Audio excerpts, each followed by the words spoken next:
Okay. Chairwoman Peasley, I believe we're ready, and I do want to announce to the Certification Advisory Committee we're excited. This will be the first live streaming committee meeting, so congratulations. Thank you, we think. Live streaming, huh? First time. First time. For you. For us. Okay.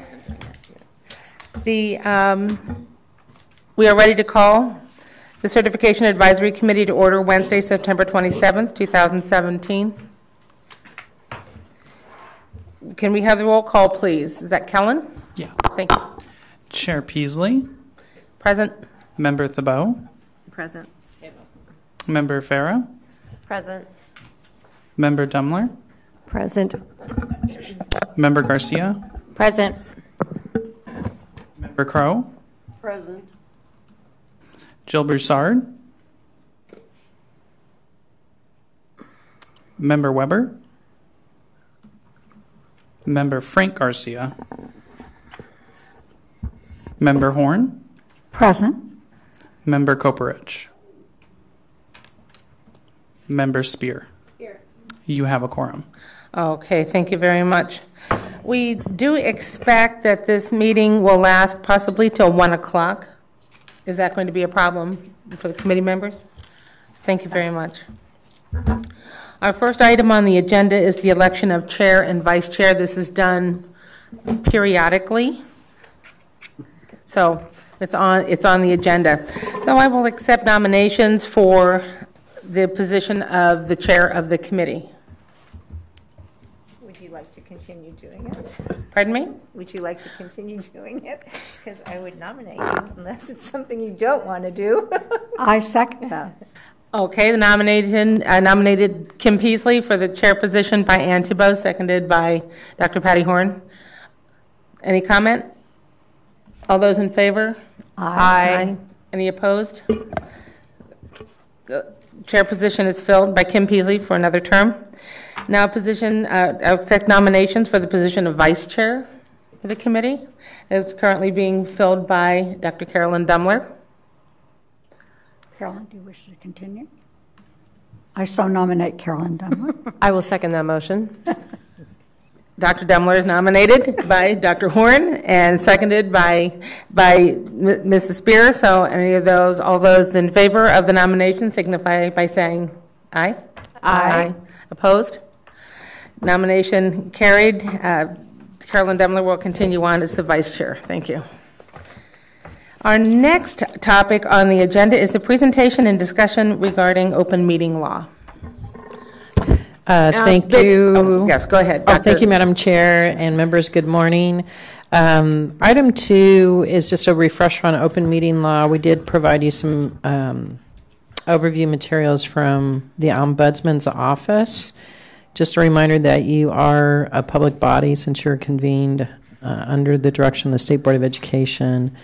I'm hoping you read the materials, and really I'm just here to answer any specific questions you might have.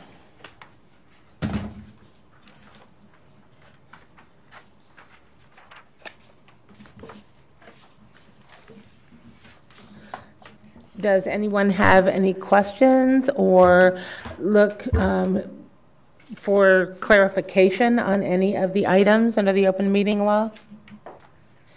And that just means that we are subject to the same open meeting requirements that local school district governing boards are held to.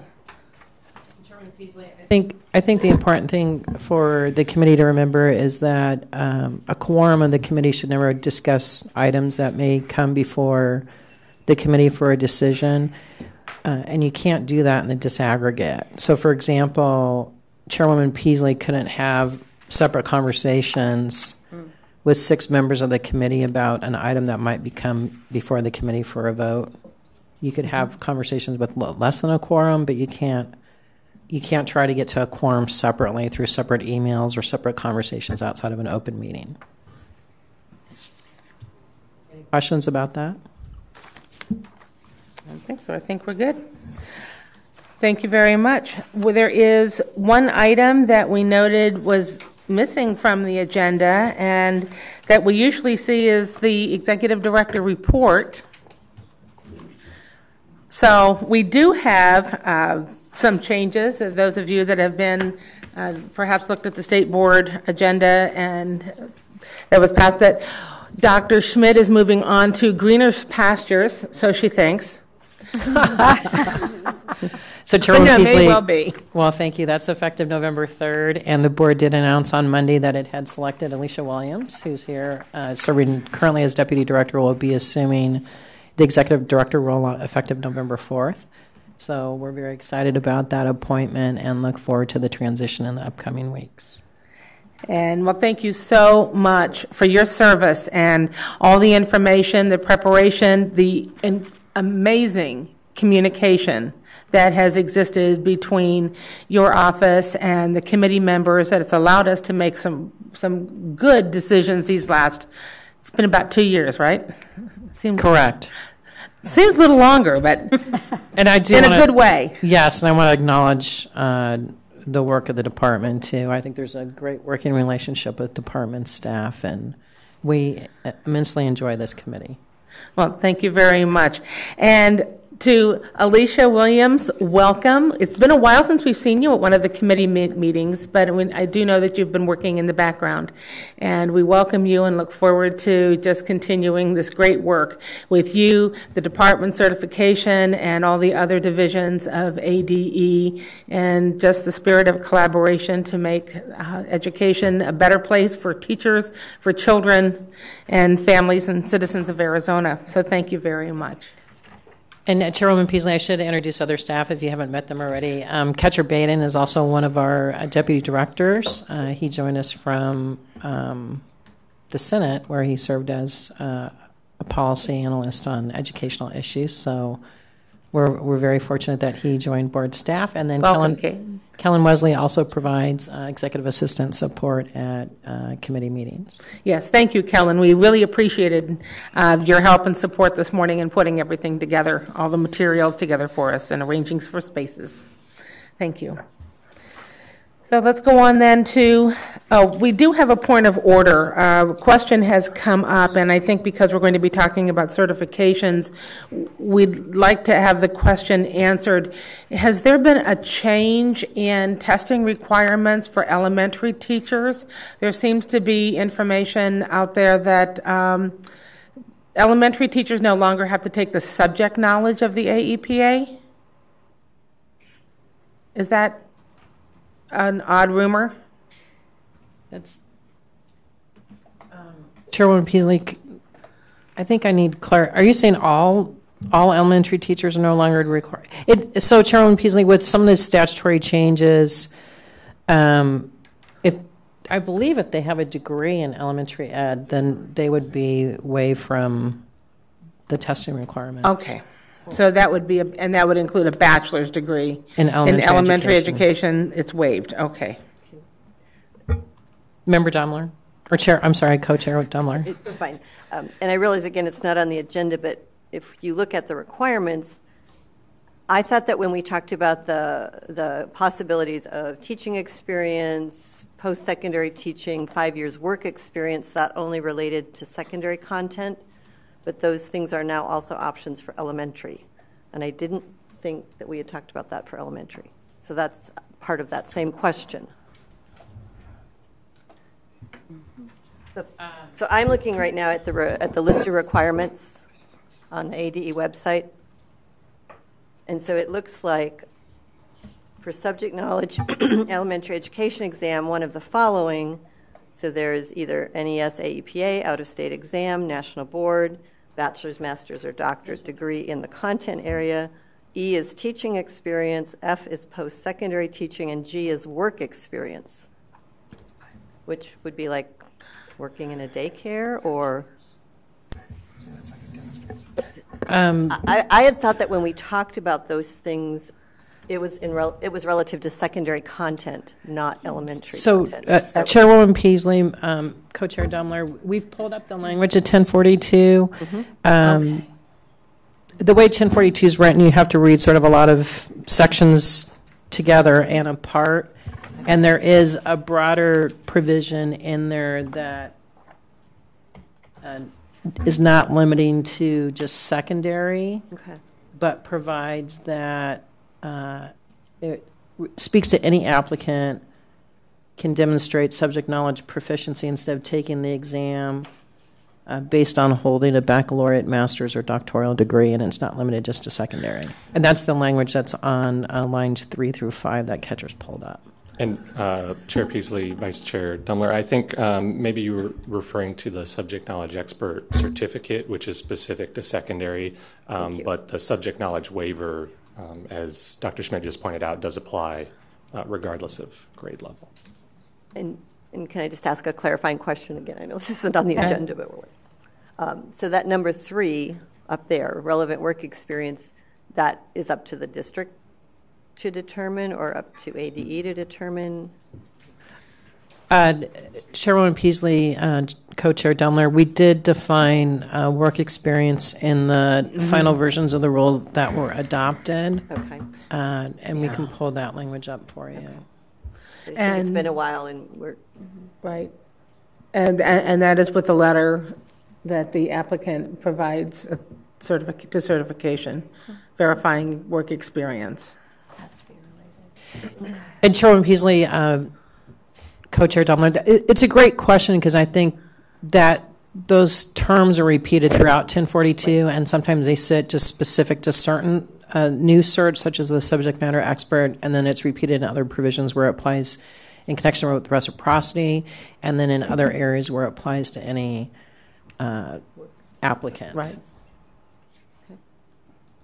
So based on the language that was adopted by the board regarding work experience, there can either be a resume submitted by the hiring district that's verified or submitted to the department that's verified, demonstrated knowledge or skills relevant to a subject area. So there's 2 options for the applicant. They can either have work experience verified by the local hiring entity, or they can have it verified by the department. So there's flexibility there. Okay. So so the bachelor's degree, doctoral, master's, whatever, not only applies to elementary education, it applies to secondary. If I have a degree in special education, I don't have to take the subject knowledge test, or if I have a secondary degree in majoring in biology, I no longer have to take the subject knowledge test. Is that correct? Chairman Peasley, Dr. Horn, that's correct. So the one other question. So the work experience, is that an alternative route to being certified as an elementary teacher? Chairman Peasley, Member Horn, I wouldn't say that it's an alternative route. I think it's options in showing subject knowledge. So part of what we're having the department do is maintain a matrix of inquiries in both what's been issued and what has presented some challenges. And we're hoping to present that to the board at the October board meeting for some more clarity. So if I have 5 years of experience, but I don't have a bachelor's degree in elementary education, I can be an elementary teacher. Is that what you're saying? Is that what that law is saying? Chairwoman Peasley, Dr. Horn, I believe that it would be based, it has to be related where it shows, demonstrates knowledge or skill relevant to the subject area. So it's not in anything. There's got to be a connection back to the area of certification. The area of certification and the degree that's held. So, Would they be I don't think so. I mean, I think I could have a degree in, think of something that's business, and have 5 years teaching at the elementary level, and I think I could be certified as an elementary teacher. Is that correct or not? Chairwoman Peasley, Dr. Horn, they're set up as ORs, so that's not.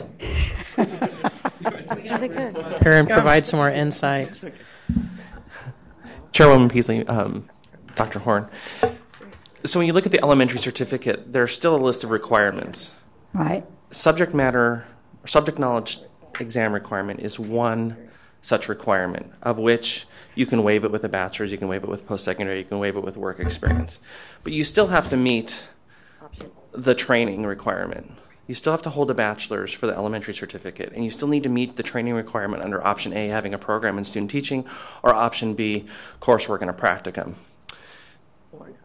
The certificate that was added, the subject matter expert, which is 6 through 12, which is based solely upon subject matter expertise. That we're not looking for coursework. Okay. In terms of pedagogy. Okay. Does that make sense? Thank you. But Chairwoman Peasley, Dr. Hart, I think to clarify Bruce's comments, there's still a professional knowledge requirement within that secondary subject matter expert that has to be met unless they have experience teaching post-secondary. So I think the notion that True. it's a multi-step process on these. Thank you.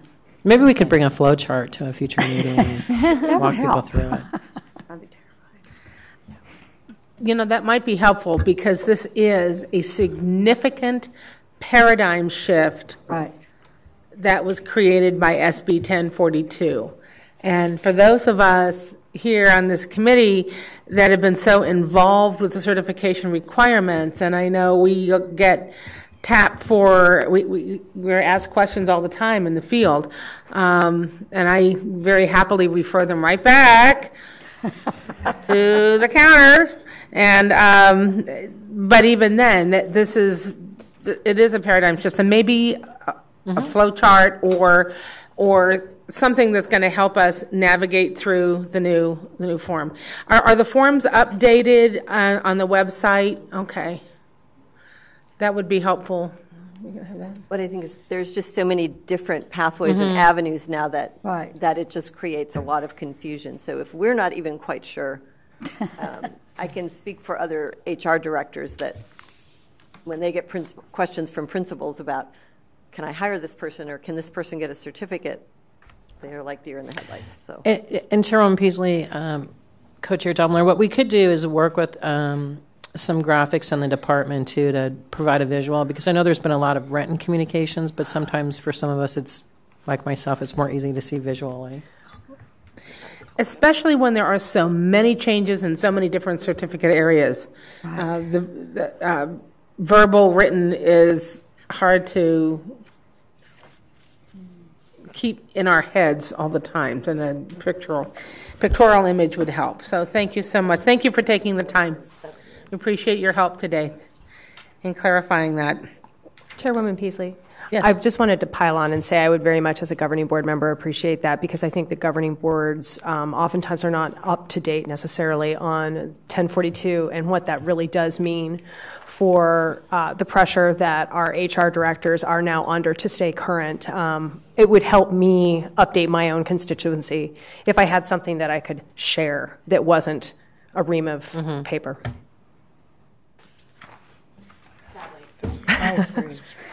Thank you. Thank you. Thank you, Sarah.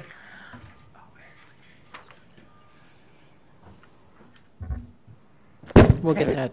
Thank you. Chairwoman Peasley, we'll get that together. Thank you very much. All right, let's go on to number 3 on the agenda, presentation, discussion, and possible action to recommend the creation of a middle grades certificate. So, Chairwoman Peasley, members of the committee, we're bringing this item today to the committee for consideration and possible recommendation to the State Board of Open Rulemaking. I want to make it really clear for the record, this is not intended to add bureaucracy. It's really intended to assist the future teacher with a program of study that doesn't burden the future teacher with unnecessary coursework. It provides another option.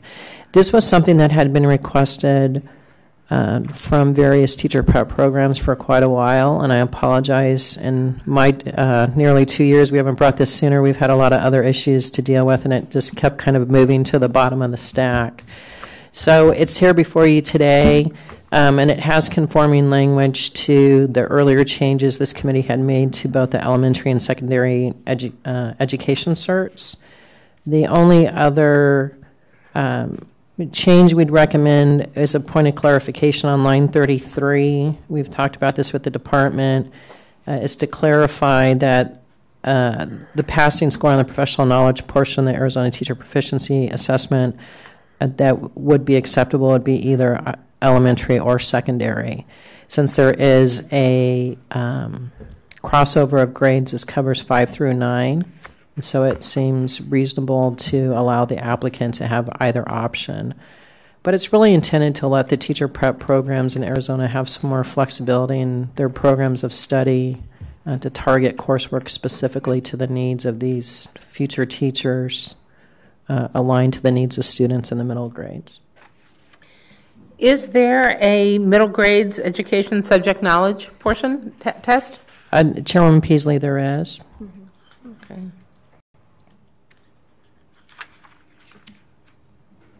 And I believe there's 4. Social studies, math, English, and science. Betsy, and then Carolyn. On on line 8, are there current teacher preparation programs that only focus in those grade levels? Because there is that crossover. Usually it's elementary or secondary. Chairwoman Peasley, Member Farrett, no, because there's not a recognized certificate in the area, so teacher prep programs generally would only offer programs of study aligned to recognized certificates. So teacher prep programs have been, I guess, hampered in the ability to offer a middle grades focus because there's no corresponding certificate in the state of Arizona. Currently, we have an endorsement, but that attaches to either an elementary or secondary cert. So if you have a teacher candidate who wants to strictly focus their career on middle schools, they can't go through a program of study of middle school. They would have to go through either elementary or secondary and then go through some additional requirements and then add that as an endorsement. So it's really intended to provide a streamlined pathway for middle school teachers. And other states do have these certificates. Carolyn? Dr. Schmidt, I was wondering again about the subject knowledge exam, because I thought that when those came into being, they were capped at 8th grade. At least early on in the whole having to have subject knowledge for our middle grades teachers, who had elementary certificates. I thought it was my memory is that 9th grade was not covered in those middle grades exams. So is that not the case? It does cover content through 9th grade? I don't know. Because I think that it was really clear early on that high school secondary content tests like English, you couldn't teach 9th grade English if you had a secondary certificate, and middle grades English language arts, because they were 2 different tests. So I just want to make sure. So Chairman Peasley, Member Dumler, and we could refer that question to the department, but the department does have posted on their website middle school examinations in English, math, social studies, and science, and the middle school endorsement currently covers 5th through 9th grades. Right. The endorsement, but yes. I did not think the subject tests covered 9th grade. So I don't know. I took the middle school ELA, and I don't know. Okay. Chairman Peasley, Member Dumler, we can double check that. That certificate, that endorsement has not been changed in terms of ramping up the grade levels. It did get lowered to 5th grade a few years ago. But 9th grade has been a part of that for quite a while. But the endorsement was for the professional side, not the content side. That's my understanding. So, Chairman Peasley, Member Dumler, within the endorsement there are, I'd have to pull up the endorsement language. Yeah, just that for me.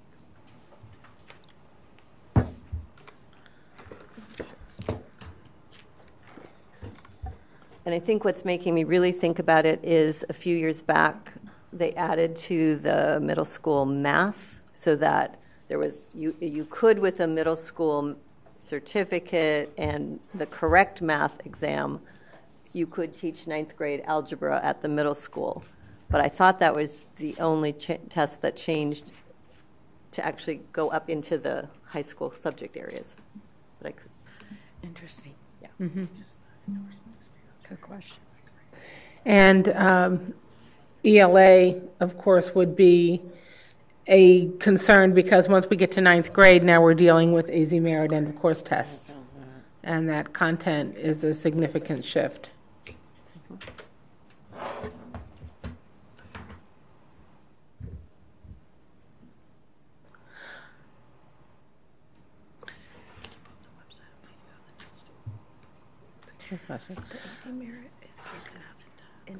So do other members of the committee have any questions about this certificate?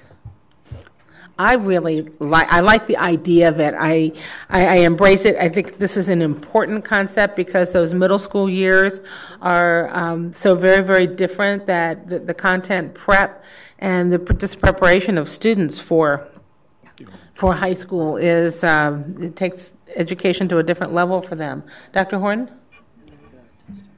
I have two questions at least. I believe, Carol, you said, Dr. Schmidt, you said that the grade 5 was lowered 2 years ago. It used to be a 6 through 9 endorsement. And so my other question is, I could come into the university and just do the middle school professional certificate, not have an elementary, not have a secondary. Is that correct? And Chairman Peasley, Dr. Horn, this certificate would allow teacher prep programs to develop a program of study like that. Now, if you think about this in the context of secondary ed and some of the changes we saw there, and even if you look in the context of what ASU is doing right now, they're doing dual programs in the context of secondary ed, so that you have a major in secondary ed plus a content area. So under the provisions of this would allow teacher prep programs to develop a similar program for middle school. So not only would they have the middle school pedagogy, but they could also have a dual degree within a content area too. And then based on the changes of 1042, that would exempt them from the subject knowledge testing requirements. I have one more question, if I may. I don't see in here the math, science, social studies, and the arts. So, Chairman Peasley, Dr. Horn, that's intentional to allow them to focus on a content area rather than being a generalist. Oftentimes, the middle school teachers are content specialists within a certain area. If we put in that requirement, then it would sort of encourage or focus them to be generalist, when oftentimes by the middle grades they start focusing on being specialists. Well, I certainly see that this would be helpful to districts in offering another flexible option for hiring, especially as there are people coming in from out of state. And we've heard about this over the couple of years, that there are other states have the middle school certificate, and these teachers have not been able to get a certificate here in the state of Arizona because there wasn't anything comparable. Carolyn? So I just want to say one thing I would really appreciate about this is the focus on early adolescence, because if I remember when the middle school endorsement was created, it was because we had that middle school movement, and there wasn't really a good focus, and so the coursework for that endorsement was more from the professional aspect of adolescent psychology and understanding how to work with preteens and early puberty and all those things, and I think that's really important, because elementary teachers to have a K-8 certificate is really too broad. It is.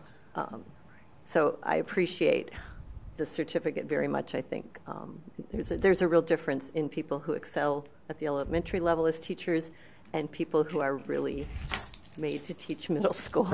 I agree. I also wonder then, would there be changes down the road in the elementary content exam, or not necessarily? Because one of the issues that we hear with elementary candidates who are going to teach, they want to teach primary grades, but they have to pass this content exam that goes up through 8th grade math, because we have a K-8 content exam right now. Chairman Peasley, Member Dumler, I know it's a hard thing to keep in context, but under 1042, I believe going forward, if they have a degree in that area, they won't have to take they don't have to take the subject. Exactly. Thank you. I forget that. I know it's always, you have to remember that it's a big change. It's a big shift in thinking. So this this provides a great deal of flexibility for potential teachers and then the prep providers to really focus on the needs of the middle school student in the program of study. Does anybody else have any other questions? So we had then the item came to us as discussion and possible action, but I think, and I'm wondering if we want to hold off on the recommendation for action until we hear back from the Department of Ed on the nature of the content of those exams, those middle school content exams. Well, Chairwoman Peasley, one thing I'd offer to the committee is this is new, so then this would be new for the universities and other providers of teacher prep. I think they would be maybe mindful of 1042 and build this out so that content is built within a given area. So those candidates would likely be exempt from testing under the changes. We've talked to the department and they support this sort of moving forward on it to board for recommendation. The only change that, in conferring with the department, we'd recommend today is on line 33 to read a passing score on the elementary or secondary professional knowledge portion. Mm-hmm. But otherwise, board staff and ADE are in agreement that we think this is ready for a vote today. Okay. That does make sense to me. Carolyn? I guess just one more question then. Would there be at some point an idea that we would have a professional knowledge portion exam that was truly geared towards middle level? Because maybe neither one of them right now really captures some of those things about early adolescence. Chair Peasley, Co-Chair Dumler, that's something that we could explore with the department, because I know that in connection with a couple of the other changes we made, we put that in until the new test could get developed. So this would at least get the process started, and then they could talk to the test vendor, and then we could come back and bring that when that test is ready to go and make the appropriate changes. I have a question. Yes, Marisol? So I have a question. With the new standards coming out for science and social studies, what does happen to those APE EA tests when it comes to ensuring that whatever the new standards are reflective of the new test? I've never been around to see that change. Is there a significant change that happens to the test? I think I'd defer to the department on that. And I think, again, you have to keep this all in the context of 1042, because if they have a degree in elementary ed or in that content area, they're going to get away from the test regardless. Chairwoman Peasley, Member Garcia. Mm-hmm. The test, the AEPA test is a teacher test, whereas I believe the standards you're referring to are student standards. So it really should not have an impact on the exam itself. Okay, I'm a social studies middle school teacher, and I got my post-bac in California. I took the test there, which showed my subject knowledge in order to get into the teacher prep program. But then when I came here, I had to retake the test here with the same subject knowledge. I'm not talking about the professional knowledge. I took the professional knowledge, but I also had to retake the test with and I know there have been changes. It's been 13 years, but right. I did have to show my subject knowledge in order to get it based on standards, so that we don't do that anymore because of 1042. That I wouldn't have to show my knowledge. It would be an option that you could waive that exam with your degree. Okay. So even with the new standards being very different from what I've been paying attention online with the standards changing science and social studies, those teachers then would get that information show their knowledge of that content just from whatever their bachelor is from. From their degree, if it's in that subject area. Okay. But I'm not aware that the national tests are aligned to Common Core standards, or any state standards, or the Arizona College Career Readiness Standards. So it would just be course content at the college level, and that's determined by a review of the course titles, correct? Correct. And the content, if the applicant brings the catalog, like we used to have to do pre-computer days. Okay. Okay, are there any other questions? Any other comments? I think this sounds like a good move forward that needs to happen, and what we don't want to do is hold up good ideas, good practices, opportunities for teachers just because we don't have a test built yet. So if we get this in rule, then we can always come back and take a look at it as changes occur, because we've got some good practice opening certificate rules. Betsy? So yes, and I agree with you completely on the certificate. Just to clarify, I'm assuming, because I don't have the other certificates here, that all of the coursework is mimicking from the other certificate standard. Chairwoman Peasley, Member Farah, that's a great question. It does parallel the previous changes that the committee had recommended. One of the big ones that's been talked about already is the inclusion of early adolescent psychology, which tracks a previous requirement that was in the endorsement. Okay, thank you. One more question. Go ahead, Carolyn. One more question. I know you said it would take probably a couple of years for our own programs or our prep programs to put programs in place, but the certificate would go into effect immediately, correct? Or I mean at the end of the rulemaking Chairman process. Peasley, Member Dumler, that's correct. And different prep programs move at different speeds. And then there is new flexibilities within the alt path programs and the Grow Your Owns. So it'd be the critical starting point. Right, but it would allow, even if our colleges and universities aren't up to speed yet, it's going to allow for applicants moving to the state. And hopefully we'll have more applicants deciding to move to the state because they'll find they can get a certificate. Benefit. Any other comments? Okay, then I'm ready for a motion to recommend the creation of a middle grade certificate. And Chairman Peasley, can we add on to that motion with the revision to line 33 of the text to clarify elementary or secondary professional knowledge portion of the exam? Okay, then we're looking for a motion to recommend the creation of a middle grade certificate, amending the BC, a passing score on professional knowledge portion of the Arizona Teacher Proficiency Assessment in elementary or secondary. Okay, I'll move to do that. Ann? Without repeating it all. Moves. Thank you very much. Ann, second? I'll second.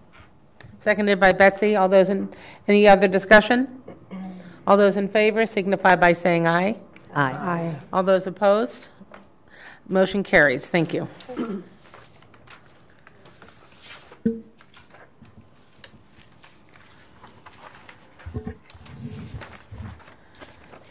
Great actions for great students, great teachers, and the great state.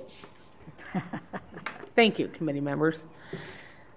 We're going to move on now to item number 4, presentation, discussion, and possible action to recommend proposed amendments to the rules regarding career and technical education certificates. R72-612 regarding career and technical education certificates. R72-612.01 regarding standard specialized career and technical education certificates. Dr. Schmidt, if you could take us through. Sure. So, Chairman Peasley, members, we have been working on streamlining the CTE rule language. This is another time bringing this up. What happened was after the initial round of changes, we were approached by one of the superintendents at one of the JTEDs and asked why all the definitions were included within the rule, because it's a bit overwhelming for people then to actually then go and try to find the requirements of the rule. And we've had some conversations with the department. What we'd recommend doing is actually taking out those definitions and putting them in a separate guidance document that's housed at the department, and we could also put a duplicate copy on the board's website. But the purpose of that is to provide more flexibility. So if over time there's another approved area by ADE. We don't have to go back in and open the rule and add that definition. If a definition changes over time, we don't have to open up the rule. All we'd have to do is change that guidance document, which would sit outside of the rule. So that's why you see all the red striking. What we would want to do is on page 2, between lines 13 and 17, is we actually need to create that document, give it some kind of name, and then refer to it within lines 13 through 17. So we're not looking for a vote today, but we do want to walk you through some of the changes that we'll bring back at the next meeting for even more clarification. Does that make sense to everybody? Yes, that does. And that makes it helpful, and I'm glad to hear that there's discussion of moving to guidance documents for clarification.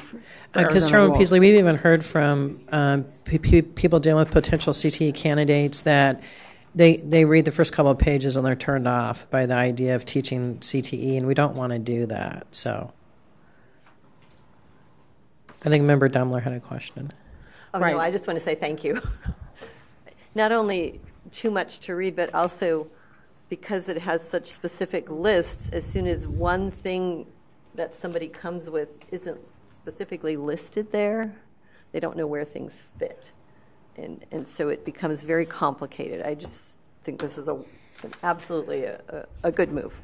And Chairman I appreciate Peasley, that very much. Oh, thank you. And I don't know if this has been updated in quite a while, because you can see a lot of the references are back to 2000, 2002, and SIP codes. We know SIP codes change over time, too. So that's the purpose of those changes on lines, on pages 1 through 5. And then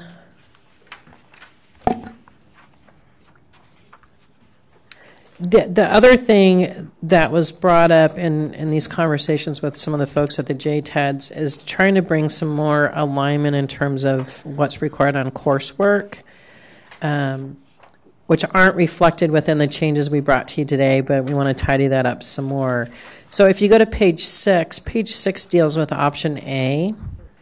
And under option A, there's a requirement of 18 semester hours in professional knowledge. But then if we jump ahead to option B on page 7, we've got 12 hours, and then there's some confusion about those in terms of content versus professional knowledge. And then if we go to option C, now we're at 15 hours. So option A has 18 hours. Option C has 15 hours. What we would recommend is aligning option A and option C so they both require 15 hours in professional knowledge. So the recommendation would be on page 6 to strike 18 on line 22 and change that to 15. And then if you go to option B has less professional knowledge hours, but if you think of the context of option B, it's their already existing certificate holder. They've had professional knowledge training. All we're looking to do is see if they have professional knowledge within CTE. The other thing that happened with option B is we had a collapse. If you remember, 1042 got rid of provisional certs. So we were collapsing the provisional and standard language together. And I think things got a little bit confused in option B in that process. So part of our recommendation is if you look at option B and the sub-required on number 3, which is on line 16 on page 7, it says 3 semester hours of courses in current technical educational methods. So they need to have that to get the cert. What we're thinking about, what's missing on that is if you go to the top of page 8, this really lays out your options on that professional knowledge and also indicates that they can be obtained through the department, and then a whole list of things that would count. So what we'd like to consider doing is moving that language from B at the top of page 8 into the requirement of number 3 on page 7 on line 16. Is everybody following me? Mm-hmm. Now, then what happens is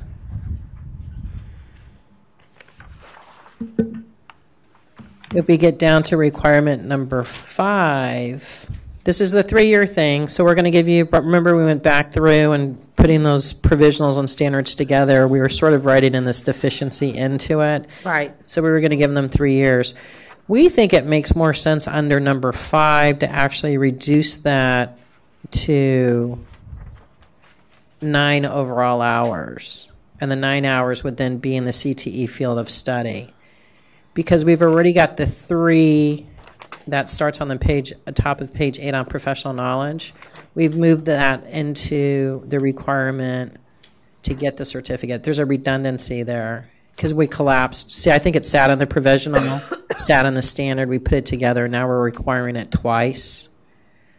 So it makes sense to have the 3 hours that you know how to teach it. You get your cert, and then you got 3 years then to pick up your 9 semesters hours of subject knowledge. Does that seem reasonable? Yes. So so this is why we'd want to bring it back, because we kind of need to fix this up a little bit, this draft. And then we feel like they're more aligned. A and C would be aligned. You need 3 years to get your 15 semester hours of professional knowledge, where option B, these folks would only have 3 hours of professional knowledge because they're already certified teachers. What we want them to focus on over the next 3 years is getting those 9 hours of content on CTE.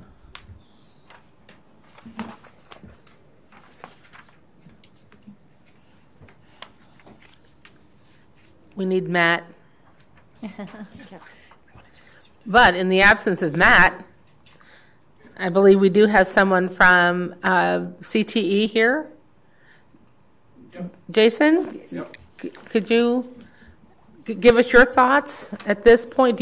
And introduce yourself, please. Oh, and I'm sorry, Chairman Peasley, just one more for him to talk about too. Then the other thing I would be on option D, would have put 15 hours of professional knowledge on that one too. That's on page 9, line 2. So then they're all consistent across.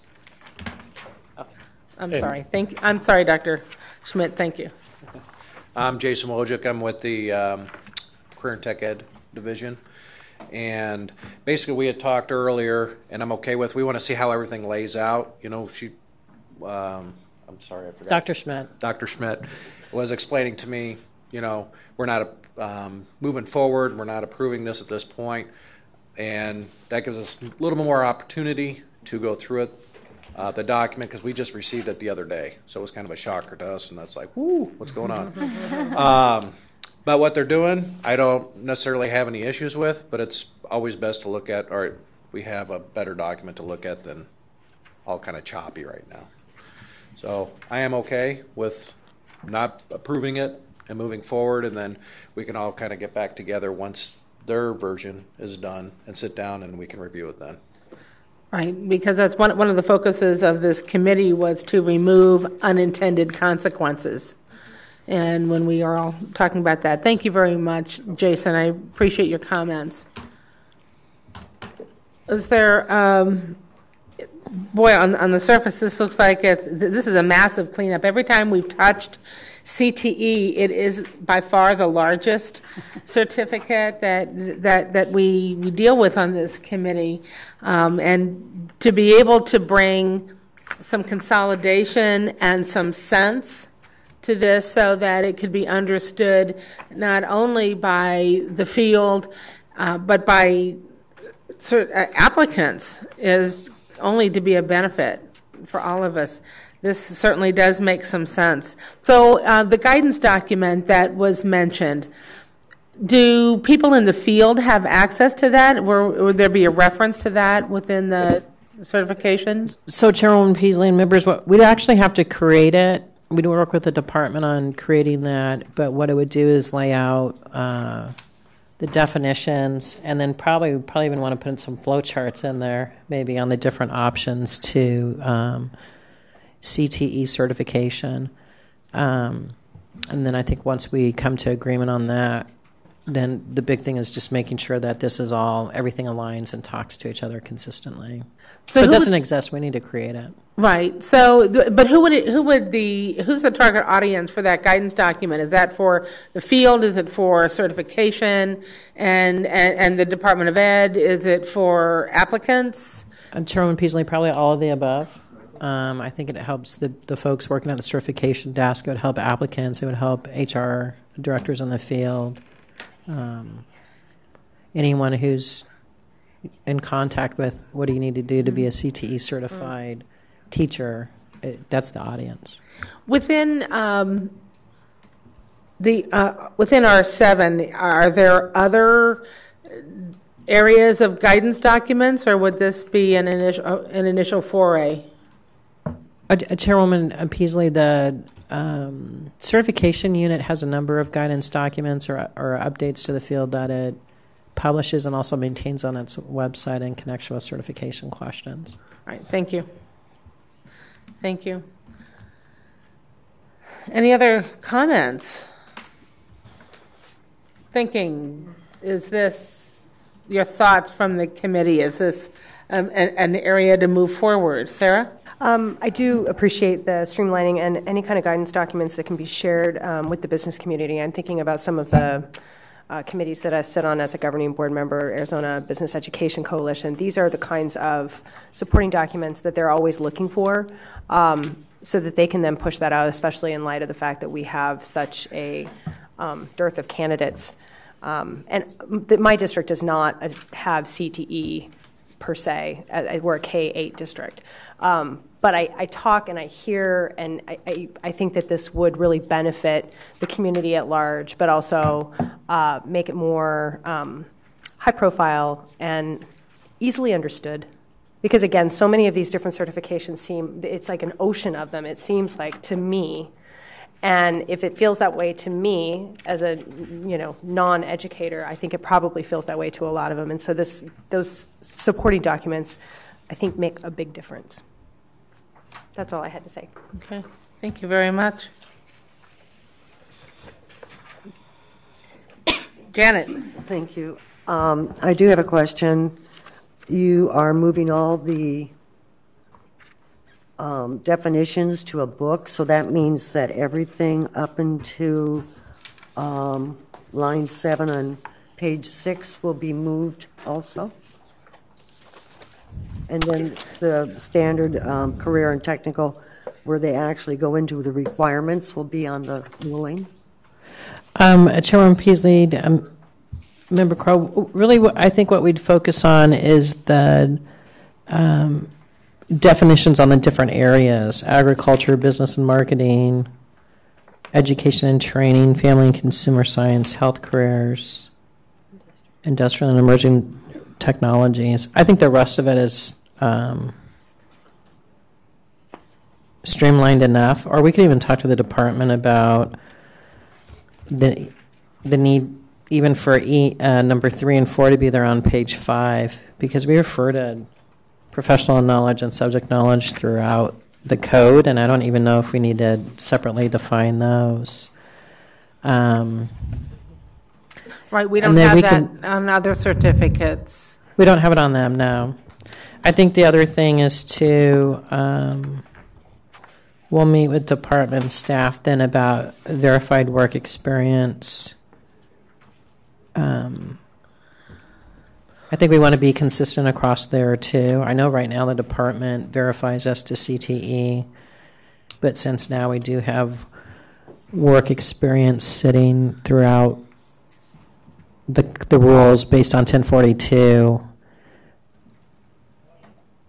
we might want some consistent language in there that can be, so that's consistent, that can be verified by either the district or the department. And so as the department and CTE are considering these changes, and while I was thinking the same thing, that maybe we don't have to have redundant definitions in this certificate, much of that redundancy is that we don't need it in other certificates because they're going through teacher prep programs. In CTE, though, these are not typical teacher prep program. So maybe there would be some consideration as if, do we really want to move all the definitions out? Do we need to leave some definitions in? Would that help clarify for new applicants when they go to the website? Do they need that additional clarification? Because those folks coming up through teacher prep programs already have an understanding of professional knowledge and subject knowledge and work experience, and that might be a little different. So I think just have that, include that in your discussion, because while conforming language is important, we also need to consider our audience and who's going to be looking at that, and would those definitions be helpful? Okay. Any other comments?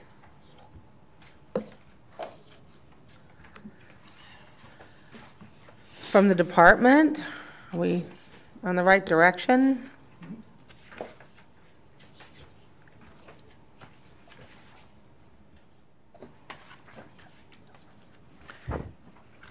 I don't want to think interrupt. that's it for now. Okay. And we'll bring back a clean draft for the next meeting. All right. Thank you very much. Looks like good work going on. Mm-hmm. Anything that will help bring this to clarification is a great thing. All right, so we're going to close our discussion on presentation, discussion, and possible action to recommend proposed amendments to the rules regarding CTE. And we've had a good discussion on that. Thank you very much. Department of Ed, CTE coming back and with recommendations at another time. Ready to move on to number 5, presentation discussion. Oh, I'm sorry. Chairwoman Peasley, if we could do I'm sorry. item B, that's okay. 61201. Mm-hmm. Correct. So, Chairwoman Peasley, members, this is an item that we probably should have been brought forward before. Again, this is conforming changes to 1042, which did make reference to CTE. So what this really does is add another option for individuals to receive a standard specialized career and technical education certificate. So it's a conforming change. So that other option now is reflected in lines 21 through 23 on page 1. That allows individuals to get a CTE certificate based on post-secondary teaching experience. The other thing it does, too, is bring conforming changes based on exemptions, which are reflected in item 4 on page 2. Exemptions from the U.S. and Arizona constitutions, both the professional knowledge and subject knowledge exams, as well as the SEI endorsement. So these are all conforming changes to 1042. Apologize for the oversight. We should have brought this to the committee sooner. So then, if we're taking a look at changes to R72612, are we going to, if we take any action on this, is this rule going to have to reopen?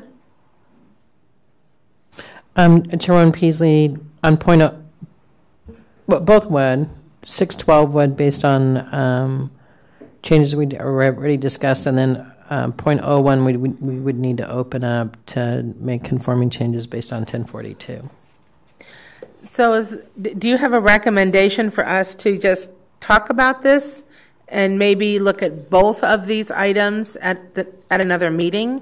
Or are you looking to have some action on this to get this underway and going? So, Chairman Peasley, if the committee wanted to, well, okay, so I think I understand what you're asking. The committee could recommend to the board to open rulemaking on this. What we'd hope we could do is have a meeting on this committee prior to our October deadlines for the board to then, within the next couple of weeks, to bring back a clean copy of 612. And then that way in the October board meeting, we would take 612, 612.01, as well as what the board's already voted on. I mean, the committee's already voted on in the middle school. Okay. But you could get this off your chore list, I guess. Got it.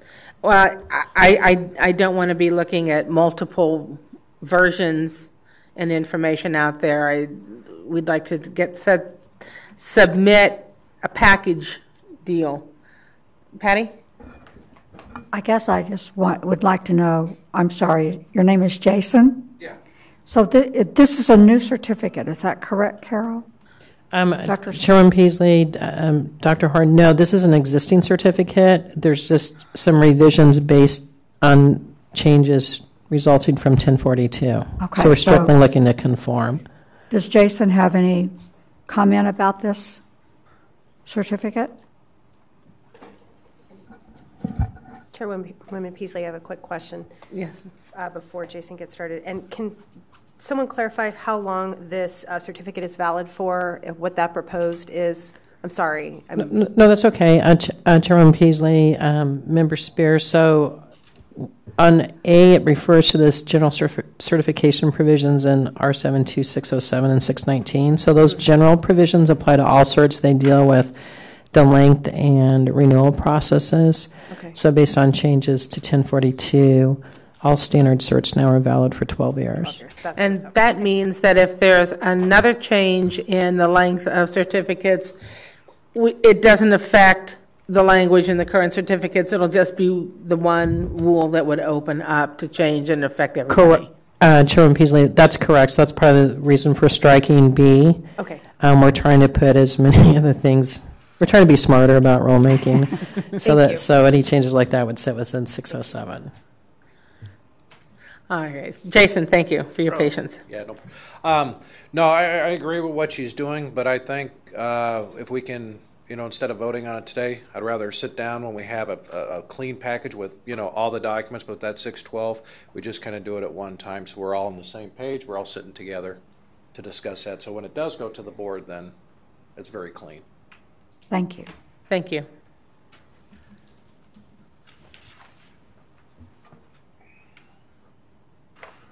Well, as I looked over this, I did see that it is certainly conforming language, bringing back to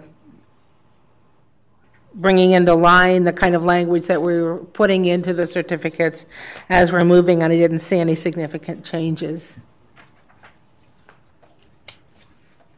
Does anybody else have any other comments? Okay.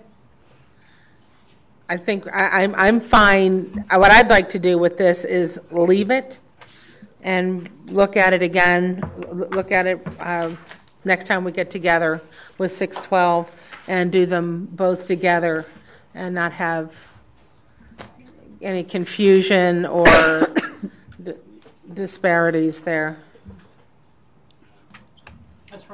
Peasley, that's fine. I think ideally if we could get a meeting set prior to the board's October board meeting, that would be helpful. At some point today, it doesn't have to be right now. Can we do that at number 9? Sure. On the agenda? Mm-hmm. Get your calendars ready. Okay, thank you very much. So that's what we're going to do with our 72612.01 as well. Revisit that at the next meeting. Ready to move on to item number 5, presentation, discussion, and possible action to recommend proposed amendments to the rules regarding our 72611 regarding special education teaching certificates, and we'll start there with that one.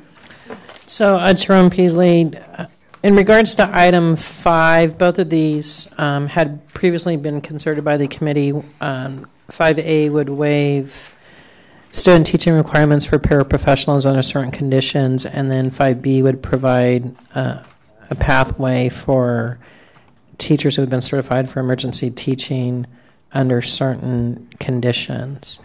We're pretty confident that this will be brought as a legislative change in the next session, both of these, if the committee doesn't make recommendations and the board adopts rules.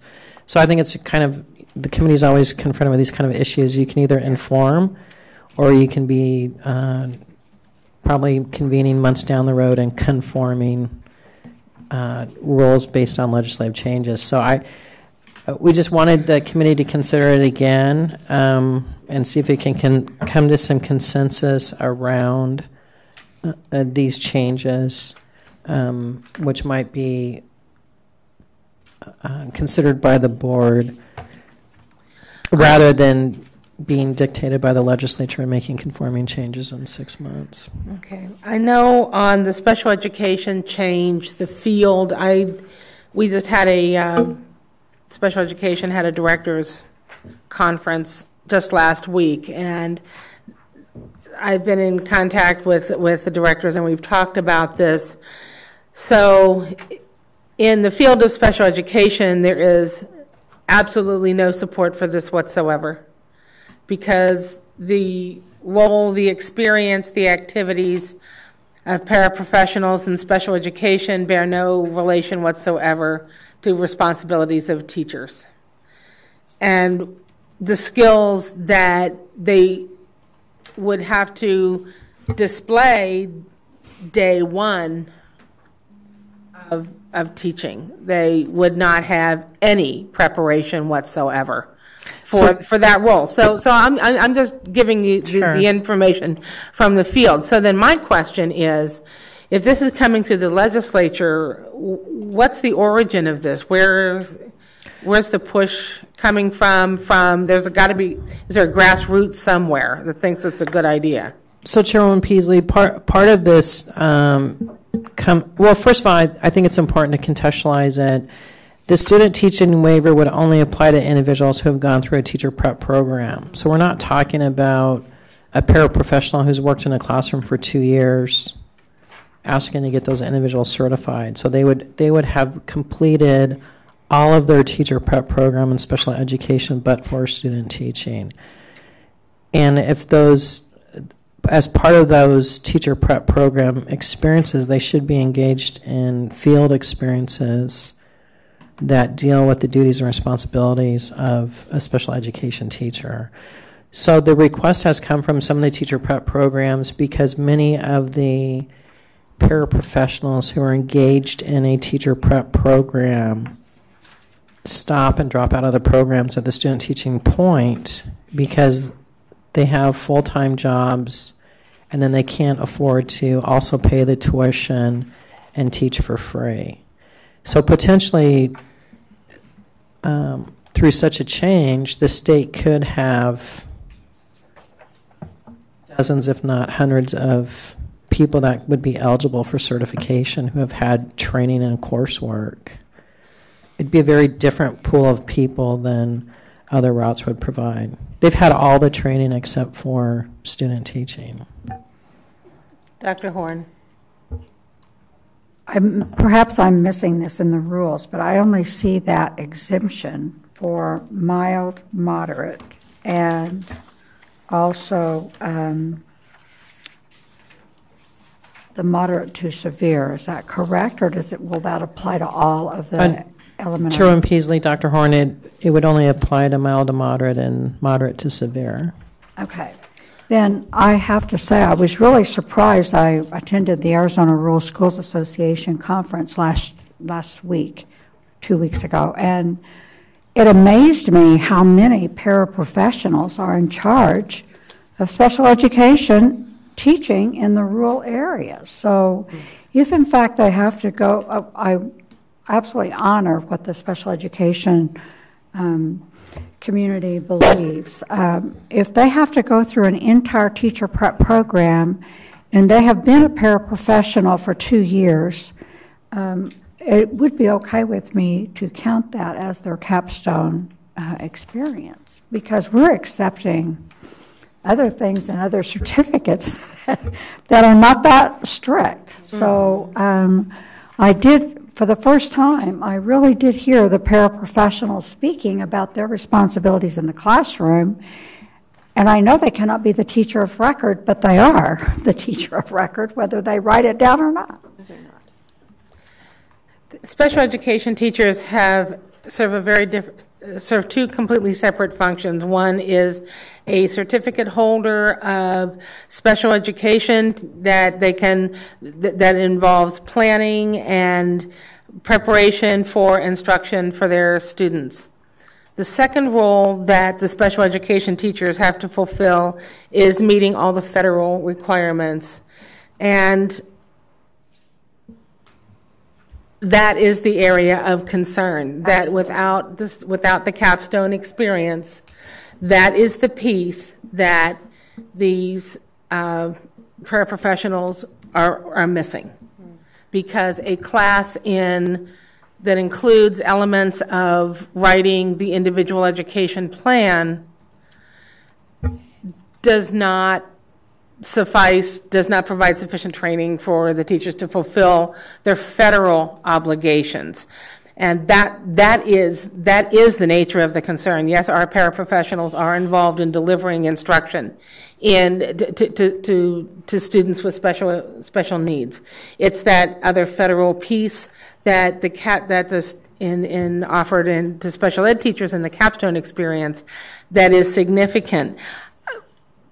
Here again, I'm just putting forth the information to the field. We have already been experienced historically on this committee the tides of change. Right. And we've dealt with that. Anne? Anne, who's been here and seen that. So I am not being obstructionist. I am trying to educate and see if maybe there is some way around we can do something else. Sarah.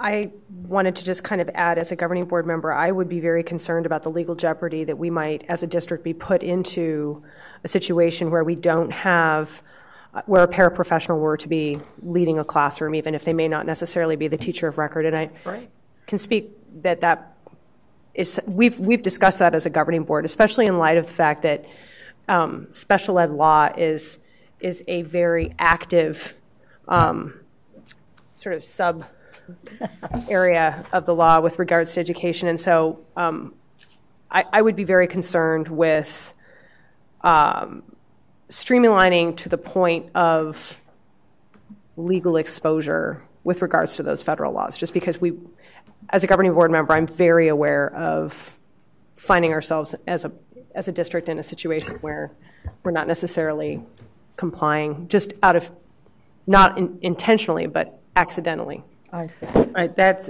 that whole federal component of that. Carolyn, and then Keith. Dr. Schmidt, I just have a question about why that provision wasn't also included for the cross-categorical certificate. Chairwoman Peasley, Member Dumler, the cross-cats is not accepting new applicants. So based on board rule, I think beginning in 15, we're just doing mild to moderate.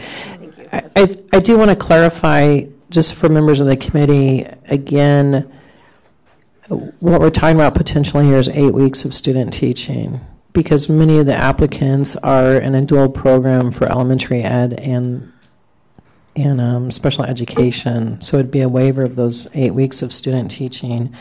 And the committee could make recommendations about, if you look on page, I'm sorry, it's not numbered. They're not numbered.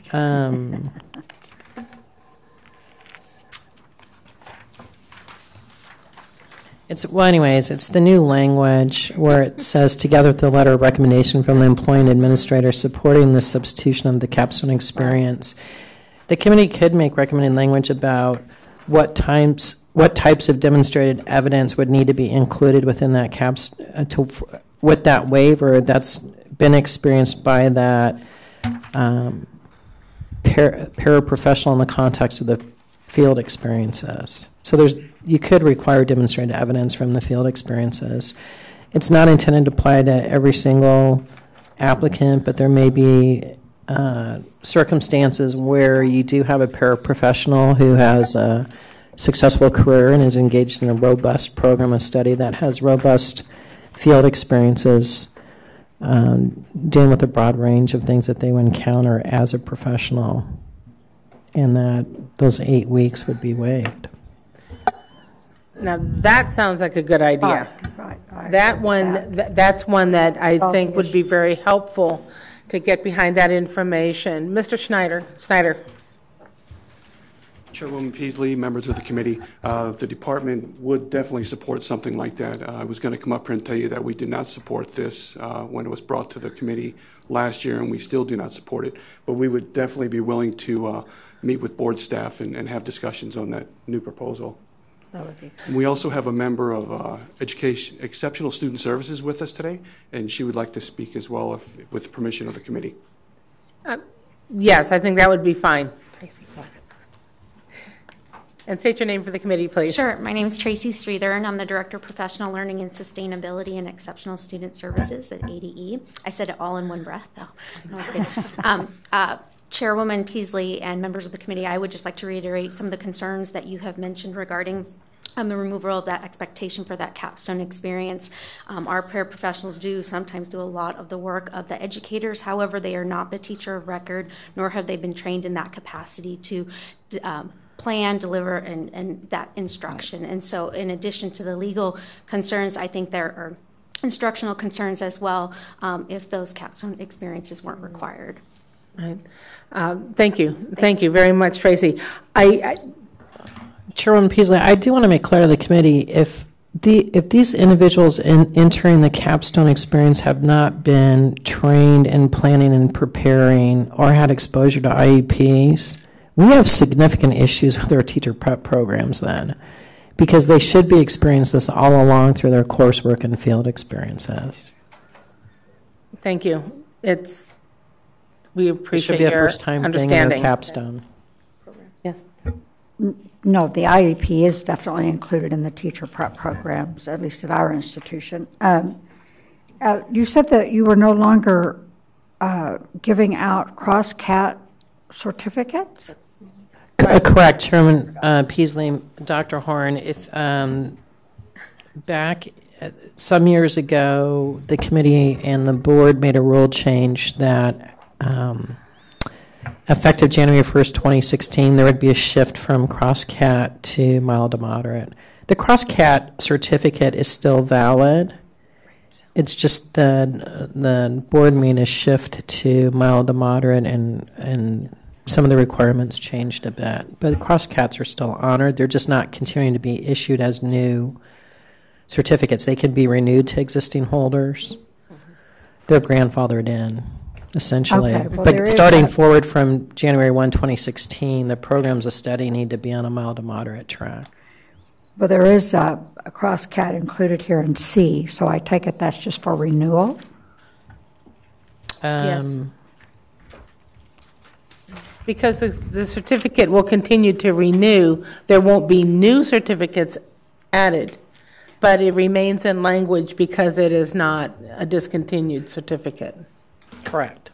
It doesn't say that. If I looked at the certificates online and I saw a cross-CAT, and I came from out of state, I would think that I could apply for this certificate. So, Chairman Peasley, Dr. Horn, when we cleaned up the reciprocity rules following 1042, they're going to be issued a similar certificate as what they already hold out of state. Okay. It's just Arizona, for programs of study within the state of Arizona, or prep programs within the state of Arizona starting January 1st, 2016, those grads need to be trained under the teacher, they need to be trained under mild to moderate, not cross-CAT. Okay, thank you. So I think what we could do, Chairman Peasley, unless there's objection from the committee, is meet with AD staff and see if we can come to some consensus about expectations related to that waiver. Again, I would just remind the committee, I think what it can do is inform the process. It can set its expectations, and I think then you're less likely to see legislative action. Right, that gives us no flexibility, and we have seen that in this committee in the past, where the committee declined to take some actions on certificates. The legislature actions then were set in stone, and there was zero flexibility. I see this as a way to get on top of this, and if we can add to that letter of recommendation from the employing administrator and verifying certain criteria that were met. If the paraprofessional is working in a school, then they absolutely have the access and availability then to do that full class planning and implementation, planning for instructional assistants, planning, writing the actual development of the full IEPs, that they can take a look at that and participating as members of the multidisciplinary evaluation team. And all of this technical federal language is what we need the ESS and the field to participate. We were just sidebarring a little bit. Very rarely do our parapros, if ever, sit in on an IEP meeting, and so that would that's huge. It would have to change district practice before they would even be able to have something like. But parapros are not included in IEP meetings. So, Chairwoman Peasley, Member Dumler, I think if we think of this in the context of a teacher candidate, are your teacher candidates not sitting in on IEP meetings? As student teachers, and as during a practicum early in their teacher preparation program, they have a requirement to sit in on to attend an IEP meeting. But we're talking about the requirement to develop from beginning to end complete IEPs, which is what student in the capstone experience is provided. And that's not a part of teacher prep elements of the program as they're going through their internships and different programs. So, Chairwoman Peasley and members, I think what we could do too in context with the conversations with the department is pull the submissions of previously approved teacher prep programs and see what representations are being made and the extent of the preparation of those teacher prep candidates, and how the coursework falls out, the collaborative process that is used so extensively. It's not that there's not preparation, but in terms of what is the role of a special education teacher in the state of Arizona, what do those certified special education teachers have to do to meet the federal requirements, is not a collaborative process as is extensively used in teacher preparation programs. So I'm not saying that they don't, but in terms of what happens when teachers get out and they've got the caseload of 40 students and there's 40 IEPs to prepare over the course of the year, and then with students coming and going, they are actually doing about 60, 65. So, and having a full understanding of all of the federal rules and regulations that go along with that. These capstone experience gives the student teachers those exposures. Now, if we've got paraprofessionals in teacher preparation programs, they have got a natural setting to be engaged in these activities while they're working as a paraprofessional. They're on site, they're on campus, they know the students, they've got access, then they can be given access to the full student records, special education records of the student. They can be then conversing with all of the evaluators that are necessary, the psychologists, OTs, PTs. They can have that participation. I see this as a total win-win, and I think that our directors would be very comfortable as well with knowing that there's a verification of the kinds of experiences that the paraprofessionals have had during this. That would make great sense. I just also worry about the unintended consequences of the directors of special services having to ensure that all of that is now on the district, and the making sure that it gets done. Because in 12 years that I've taught all levels of SPED in my classroom, I've never seen a paraprofessional involved in any portion of it. No. But if they were a student teacher in the program, then they were involved from the beginning to end, and almost at the end had that ownership piece. So I am concerned about paraprofessionals, especially without that capstone and the legalities behind it. Just the most vulnerable students, yeah. And I'm pretty sure we could do a good come to good agreement on a list of requirements, that verifications from the school administrator that would bring great comfort to the field. Because as it is, They come out, they get their certificate, the teachers come out, they get their certificate, they've got 8 weeks of student teaching, and voila, federal law is your best friend. So, Chair Peasley, I think it may be very informative to the committee, too, as if we're properly preparing our...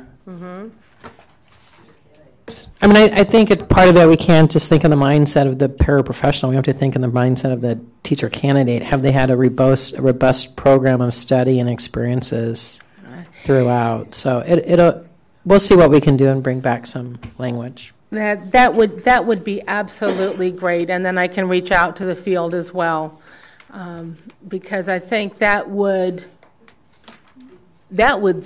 significantly strengthen the existing special education programs when we've got paraprofessionals in teacher preparation programs now getting that experience while they're working as paraprofessionals at the higher level. So that would be good. Carolyn. Sorry, just one more thought that came to me as you kind of work on that language. Are we assuming that the 2 years will be in the same school with the same administrator being able to verify with? So I just think that might be important to think about in terms of as there are shifts. You know, in our district, a special ed paraprofessional can transfer to another school after 90 days, and 60 days later they might be able. Do you see what I mean? Sure. So in terms of that kind of longevity at a school or with the same evaluator, being able to guarantee things, that just might be important to think about. Yes. And if I could address that, it says employing administrator, so that wouldn't necessarily be the principal. It could be the special education director as well. It could be HR in conjunction with special education administrators. And when there is clarity of administrators working with pre-service teachers and paraprofessionals that are dedicated to working in the field and hopefully remaining in their school district, because there's comfort, there's loyalty, there's understanding, there's of the process, knowledge of the players, knowledge of the students and administration, that when they go into this knowing what experiences those paras need to obtain, there's going to be some good cooperation from our special education directors and placing the assistants in the programs where they're going to get the experience for what area they want to teach, because there are so many. I'm just thinking that in our district, for example, our special ed director is not at all involved in placing of student teachers or any of those things related to student teaching, because that's done through human resources and through our department. So thinking about who would have to be involved differently at the district level than perhaps currently. Right. So I was looking at that at the instructional assistant placement and where they are and who is making those decisions as to where the instructional assistants go. I think, again, we're looking at options, and if districts aren't thinking about that, this would give them a tool to review, to start that thinking process for the instructional assistants they have that are in teacher prep programs. Correct. I'm feeling so much better. Thank you very much. To the team. Any more comments on this one? It's going to go back, R72-611, regarding special education teaching certificates. It's going to go back to the department, where there will be collaboration to come up with a list of options, opportunity verifications to go with that administrative recommendation, right? Yes. Thank you very much. So, 5B, R72-614, regarding other teaching certificates. So, Chairman Peasley, members, again, this is another item we're bringing back to the committee for further consideration. This deals with the potential pathway for an emergency teacher to convert to standard certification.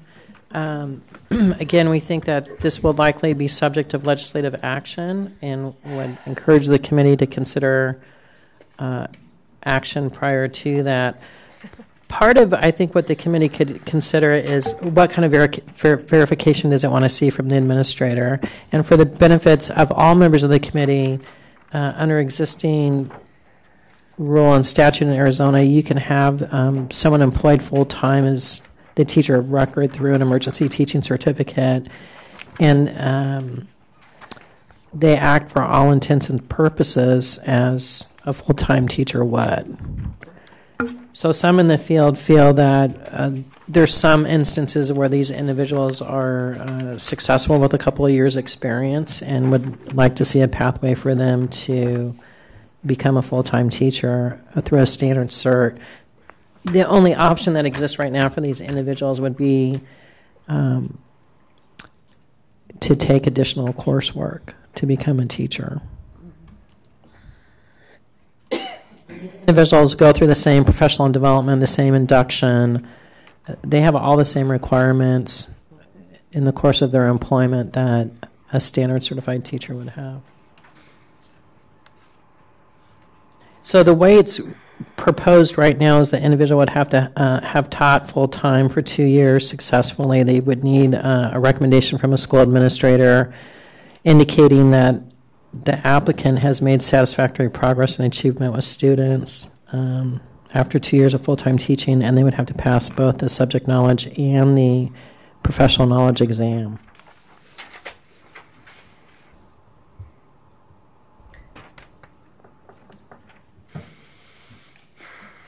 I do see 4 testing require on page 4, line 4F. Testing requirements are waived with verification of full-time teaching. Are we locked into that because of SB 1042, or could that be? Chairwoman Peasley, 1042 does have a provision of testing waivers after 3 years of experience. Can we wiggle that and say that it's for certified teachers and this is an emergency certificate? They have not been able to be offered full-time teaching contracts under this certificate?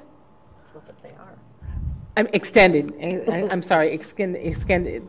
They're not eligible to be automatically for renewal because every year the emergency need has to be verified. Correct?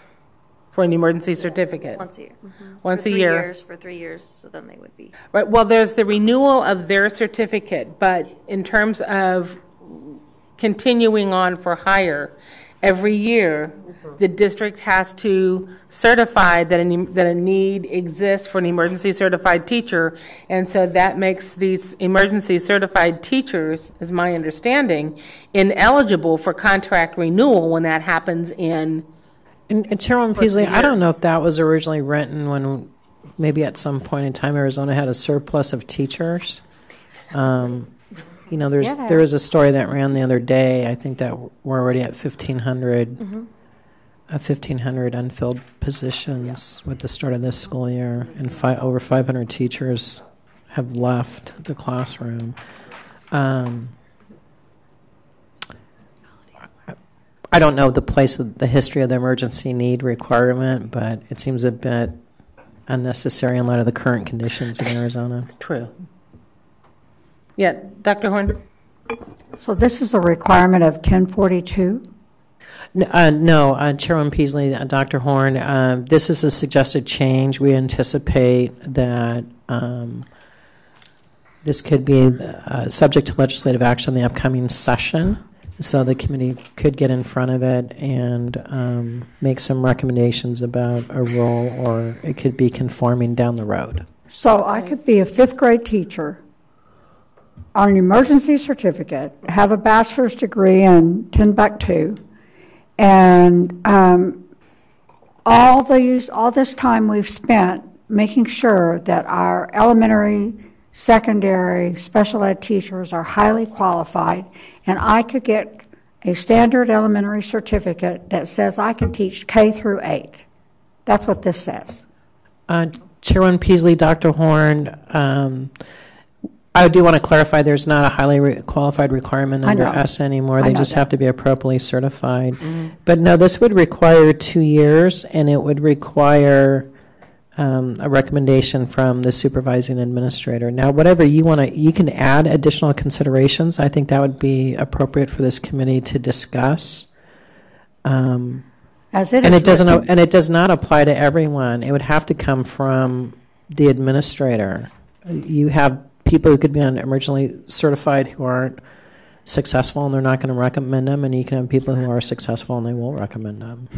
But you can put conditionals on that in terms of the experiences or competencies that you'd want to see in that recommendation. If we could go in order, we've got Betsy and then Sarah, please. So I know earlier you said about the professional development and induction training that they would be required, but that's not reflective in here, but that's what you're referring to. Sure. When we can add that and have a little more control over, as much control as we can over the training and the ongoing professional development, because I think assumptions are made that every school and district has an induction and professional development, but I don't think that's an accurate assumption we can make. That is correct. They do not all offer professional development. Sarah? And that is very true. I know that some of our districts that have not been able to pass their bonds and overrides, especially those districts, have been at a loss to continue to provide their professional development. I know that our district has been very lucky with passing ours, and so we've been able to provide that, just as a clarification. I know that I wouldn't hold you to it, Dr. Schmidt, but is there any indication as to, you mentioned that the legislature might take this issue up, which direction they would be going? Is the intent to streamline the process so that we can get more people available to certify under these emergency provisions, or are they trying to do away with some of the might be perceived as encumbrances in terms of the 2 years? So Chairman Peasley, Member Spear, I think it would be in terms of providing another pathway and conversations with superintendents, and the superintendents, especially from some of the larger districts. They have indicated that after 2 years in the classroom, they do have a sense of whether or not someone is successful or in need of additional training. Right. And what those districts, those are some districts that provide extensive induction and professional development, that the added burden of 2 years of additional coursework through one of the other pathways they don't feel in some instances may be necessary for some people. So this isn't a blanket cert. This committee can make very specific recommendations on limitations on who would be eligible for it, but it would, I think, as Member Spear was looking for clarification on, I think part of, if there is a legislative change, it would be to add an additional pathway for people who are appropriate. The advantage of this committee is you can help define now in terms of who you think would be appropriate rather than writing conforming language later on. That is correct. Carolyn? So I'm looking at page 3, 19 and 20, the verification from the applicable school administrator that the applicant has made satisfactory progress and achievement. And I just think that's very subjective. Mm-hmm. But I'm not sure how we would make it. Because I think the needs of different school districts are going to be really different. And that's perhaps a little bit of the concern would be that someone who is certified, fully certified through this pathway in a school district where this is the best we can get, then 2 years down the road moves somewhere else but has a standard certificate. And I don't know. So Chair Peasley, Member Dumler, I think what would be helpful is if you can set that away and just think about what is it, if you were in HR, what types of things would you want to see, because that's what we could build into this. That could be. Dr. Horn? I guess I don't understand the need for this since we have that classroom-based alternative preparation program. So if you're on an emergency cert and your district chooses not to have that, and I know all districts won't be able to, at least that is a pathway that you could follow to be certified. I'm concerned, like Carolyn said, so in my district, you're very successful, your kids are doing well, you're teaching 5th grade, and then you move, and all of a sudden, I'm going to be a 1st grade teacher without any reading, without any math instruction, without any knowledge behind me, and I'm a certified teacher. I could teach 8th grade math if I wanted to, so I'm very concerned about this certificate. That is correct. Sarah, did you have another comment? My comment was just a follow-up to Ms. Dumler's, and that was that I'm also very reticent to be making decisions that might more impact a rural school district where the employment, the applicant pool is that much smaller. And so I kind of recognize that I sit in an urban district, and our situation is going to be different than someone who's in Sacaton. Right. And Dr. Schmidt. I want to be sensitive to that. Well, Chairwoman Peasley, I think to go back to the other comment, the classroom-based pathway, if a LEA was to offer that, it's the same type of thing that individual could be trained in 4th grade and could teach 8th grade. That's a hiring decision that the LEAs control, and they make those decisions. That's not on this committee to make. That is correct. And regardless of the school districts, schools hire individuals based on the application process, based on the resume, based on the recommendations. And if they have a primary position, kindergarten position open, and somebody has got the standard certificate teaching for 2 years, 8th grade ELA, that's up to the district to make those hiring decisions, and we're not, that's not something that we have to worry about here in certification. We just have to assure that there are opportunities that exist. And my concern is knowing what we've seen from the state legislature in past years when we have not come up with options how this could be done. Then when the legislature gets involved and passes a statute, then we can't tag on, but this would be a good idea, and we could also have them do that, because it's too late when it's done by statute. And we've already had that discussion earlier this morning about, what happened with 1042 and what did we miss? So, Carolyn? As much as I don't personally like this idea, you just brought up the fact that we do have to think about every other school district in the rural districts, and I would be hesitant to put requirements in about mentoring and professional development when some of the districts that might most need to use this avenue don't have those kinds of programs in place, because then the very districts that most might need this pathway couldn't take advantage of that. Now, I believe, and I look to certification, renewal of the emergency certificate, it requires 2 things. First of all, district recommendation. Second of all, 15 hours of professional development. That's gone. Dropped. That's dropped. Okay. It's already gone. So they don't need that anymore. Nope. So a desperate district. But we still could, even though that's not required for the emergency certificate, for the conversion that we're talking about, it's really what it is, it's a conversion. We could still add PD, professional development, in the area of in the certificate area being sought, and then that's on the district and that's on the teacher to figure out how that happens, because there's online. Even if districts don't have their own way, they're still online. And if cost is a factor, if we don't attach college credit and just say professional development, it could occur. But that could be a verification process that goes with that letter of recommendation. I'm just tossing that out as an option. Carolyn? I don't know that, so would it be the responsibility of the district to provide that, or would it be the responsibility of the individual to show that they have completed so many hours of professional learning through some pathway? Chairwoman Peasley, we could put that on the applicant, but provide a variety of avenues and how they can acquire that. That's consistent with rural. Right. We could also include an an evaluation process, that they're in the 2 highest.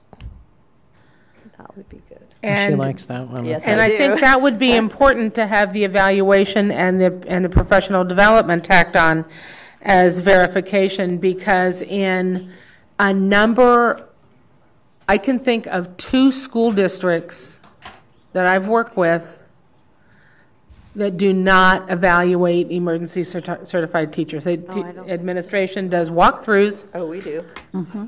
But that's what I'm saying. I know of 2, and that's personally know of 2 with HR and principals that does not happen. They do not get they don't get annual evaluations.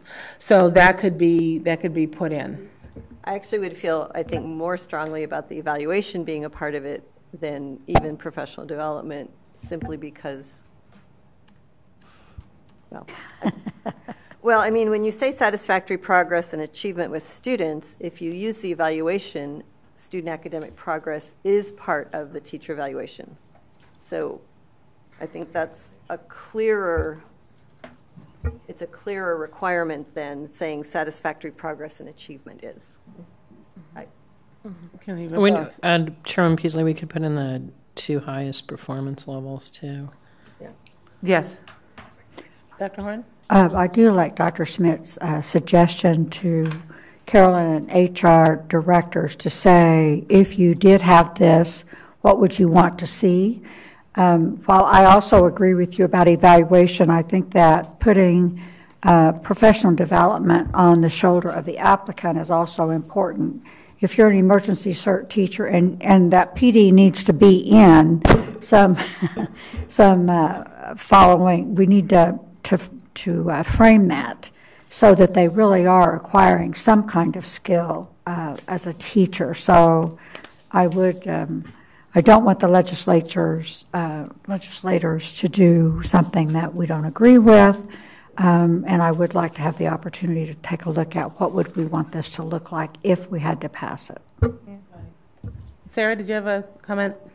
No, I don't have a comment, but I thought that he might.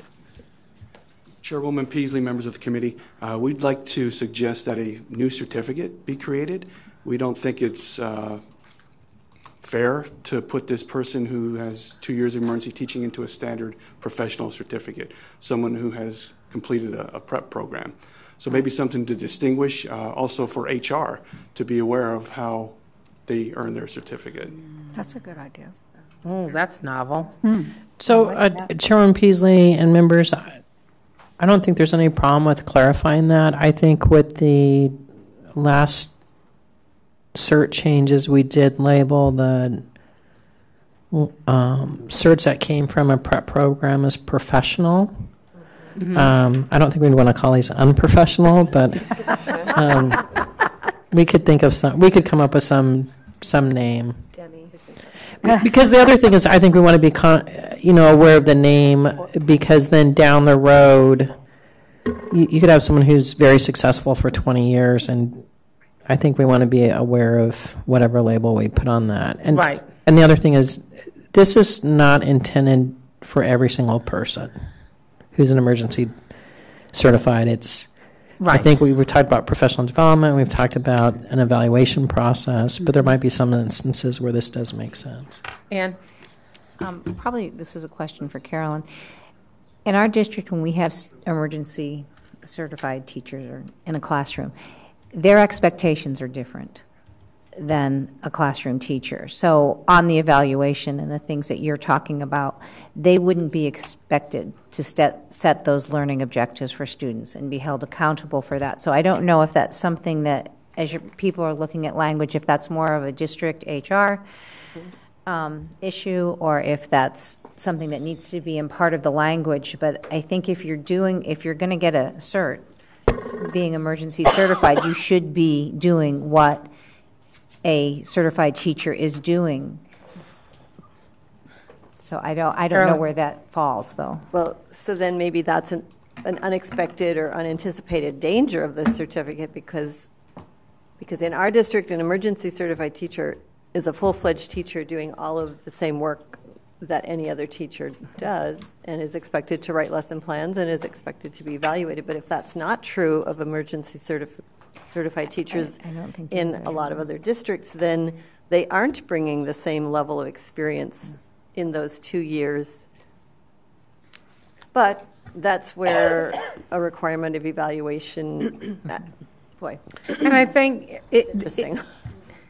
Having this discussion is so critically important because we're talking about now, while we're talking about the opportunity for emergency certified teachers who have done good jobs educating students and moved along the quality of excellence of education in a district, we're also talking about making this intentional rather than, oh, gee, we had somebody working here as an emergency certified teacher for 2 years, and they're a nice person, they get along with everybody. Okay, fine, let's get them a certificate so they can stay with us. They're great on committees.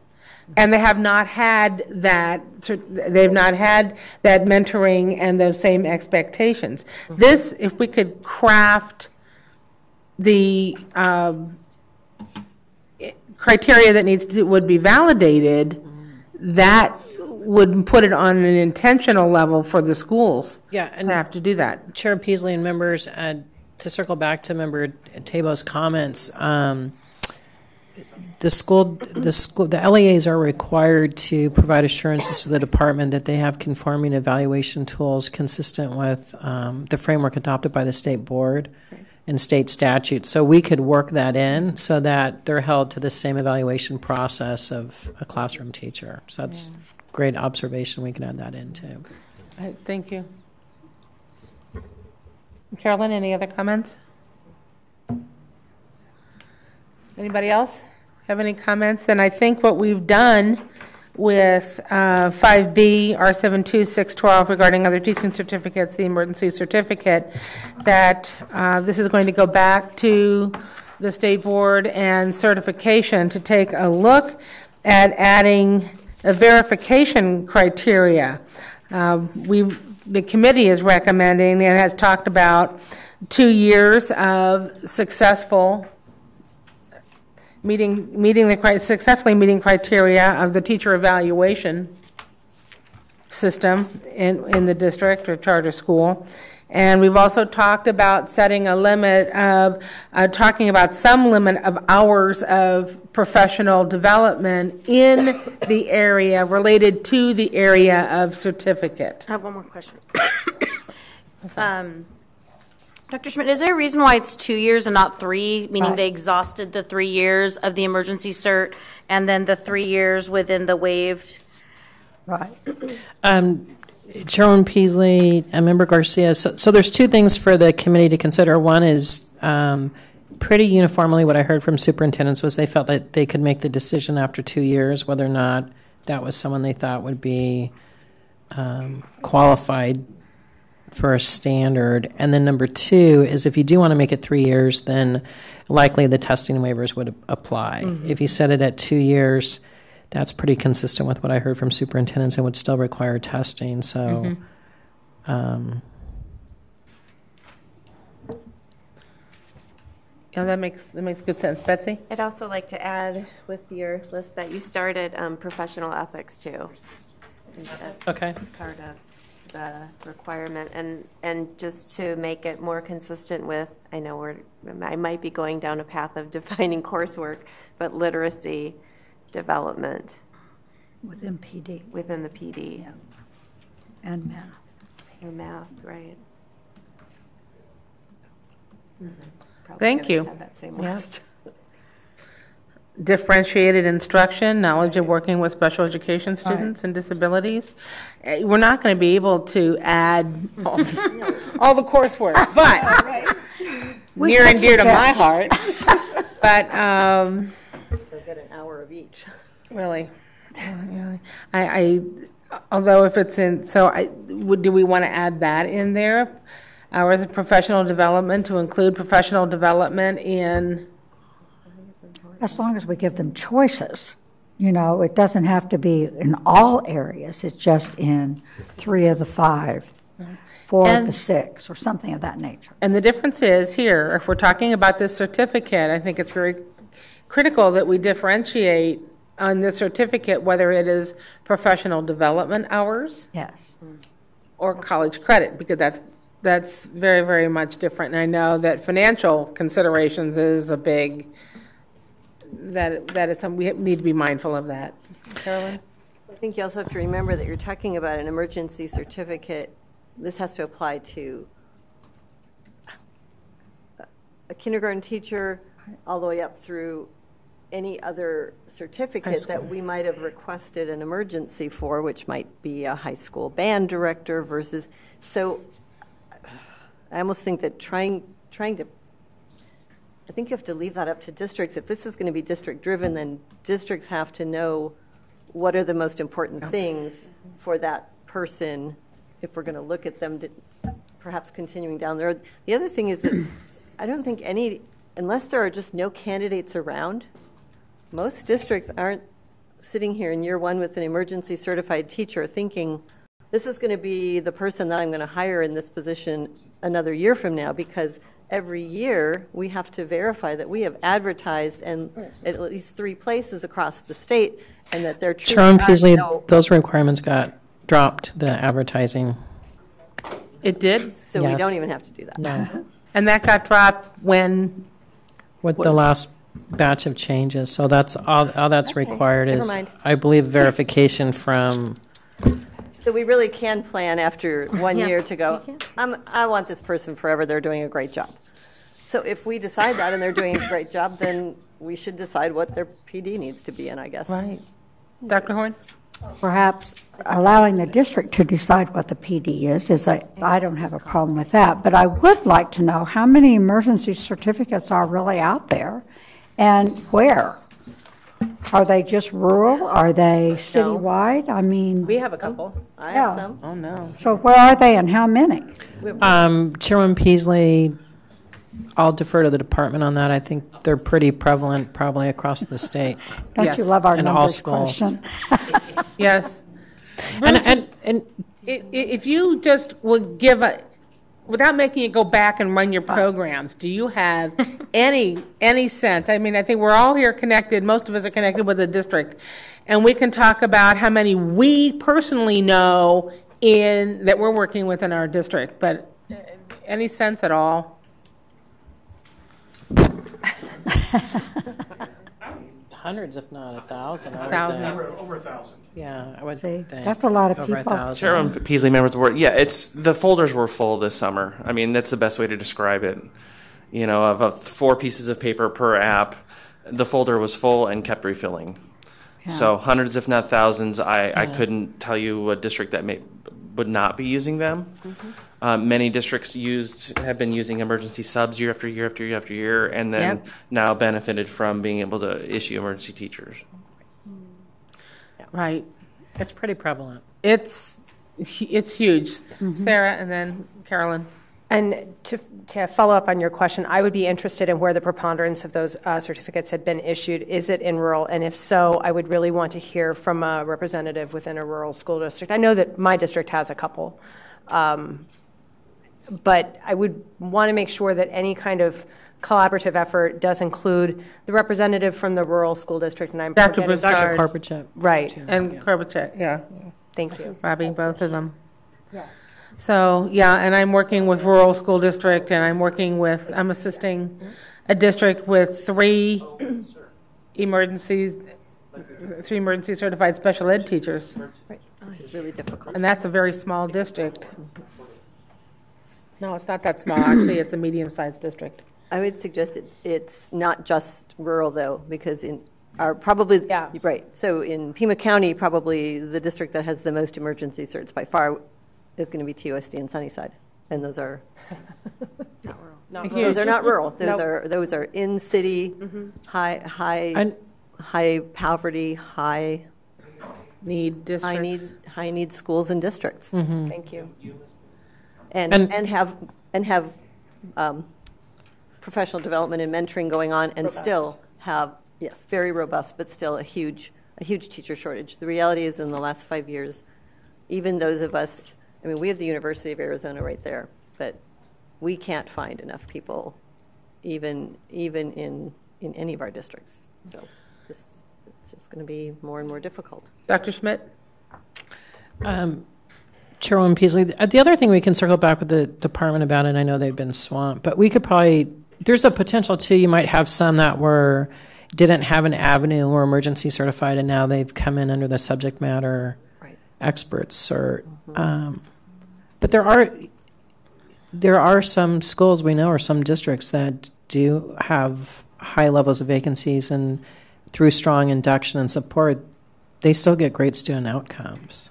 Yes. And we see that sometimes, especially in our southern schools. Right. And we are, and I know as in my work with emergency substitute certificates, because in special education, federal law doesn't allow us to have emergency or alternative paths to certification for special education teachers. But so we're working on getting them involved as soon as possible, getting them involved with the teaching intern certificate in special education, getting them involved in college programs. But we have a lot of teachers that have crossed over into other fields that have retired or near retirement and aren't going back to getting that degree. So I see this as an opportunity. My concerns have considerably been reduced on these two items, when knowing and going forward that we're going to be looking at adding some criteria of responsibility for not only the district but also for the applicant looking to go to this pathway, because the tides of change are upon us. We experienced it all together as a group this last spring. And so we know that the legislature, with the absolute best intentions in the world, and there's no doubt in my mind that we don't have the best intentions, but what legislators don't have is the understanding and the practical experience to create laws that provide guidance that makes sense for educating children and working in the school environment, which can't be quantified with dollars and cents and supply, demand, availability of services, whatnot. So I think we're good to go. We've got some good recommendations to the department. Janet? I'm not really familiar with all this, but on page 1, line 18, well, they're talking about the continuously advertised, and you said that was being removed. Good catch. And then it said a minimum of 3, an exemption from teaching 120 days shall not be granted to the same individual more than 3 times. But they're exempt from that. So I'm a little confused there. So, Chairwoman Peasley, Member Crow, just to clarify, those provisions apply to the substitute certificate, the emergency substitute certificate, which is a little different than the requirements for the emergency teaching certificate. Well, aren't the substitutes sort of helping the teachers if the teachers aren't available? The requirements for the emergency substitute certificate, generally speaking, they're only allowed to teach 120 school days, where the emergency teacher certificate, they can be a contracted teacher of record. So the emergency substitute certificate's maxed out at 120 days, and the only requirement under state law for those individuals is a GED, where the emergency teacher certificate, they can be contracted for the entire school year, and they're required to have at least a bachelor's degree. Okay. The emergency sub-cert, some of those requirements are articulated by statute, so this committee doesn't have jurisdiction to make changes on those. I figure with a teacher shortage, if you need a substitute, go for it. And many of the unfilled positions in districts are being filled by substitute certificates, and actually people holding emergency substitute certificates. And these are both of those certificates are different from what we've been talking about, the emergency teaching certificate. Right. Because the emergency teaching certificate is issued in a subject area, elementary, high school English, high school science, math. But the substitute certificate does not have an area of focus. It's just a substitute certificate. Well, I've had a lot of substitutes when I was young, and I understand, but we assumed as children they were as educated as the teacher they were replacing temporarily. Well, let's keep that perception going among our children, because those substitute teachers, bless their hearts, are out there, and some of them are out there day in, day in, working fully, their 120 days, filling positions until such time as that change, the district has to make a change. So my tough. question on that part is, if you don't have a teacher and you're getting a substitute teacher and they're only allowed to work 120 days and then the 3 extensions, and you still don't have a teacher, what do you do? Online? You keep trying to find more people willing to become substitute teachers, and that is that's are part of our teacher shortage and the critical nature of Arizona. Dr. Schmidt mentioned earlier about unfilled, you said about 1,500, 1,600 unfilled teaching positions.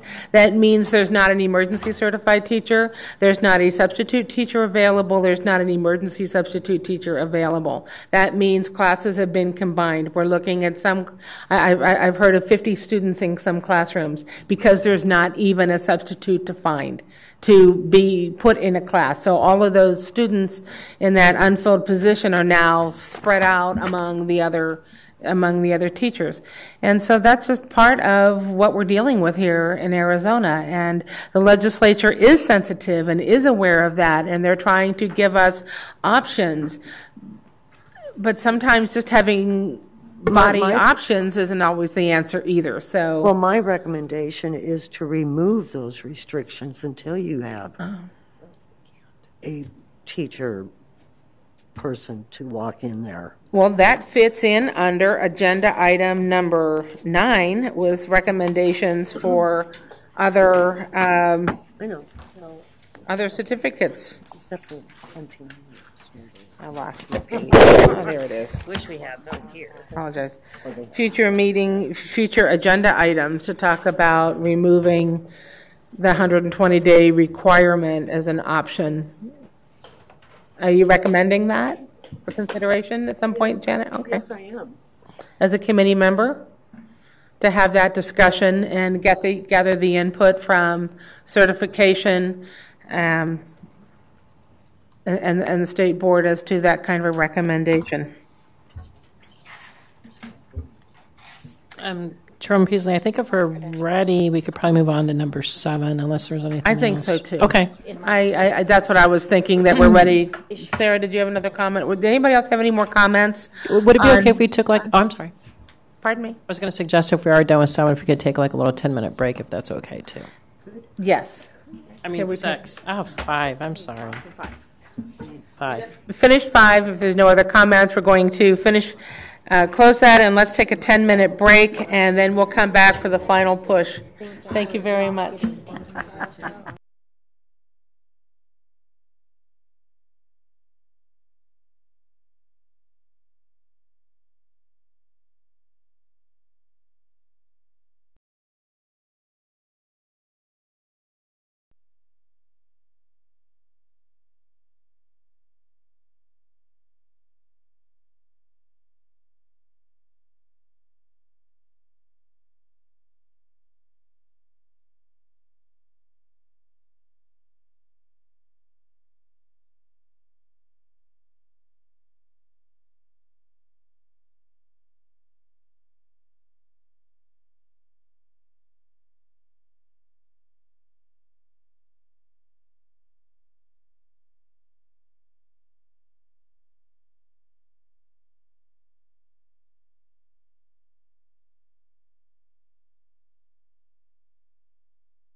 Are we ready to reconvene after our short break? Thank you very much, everybody.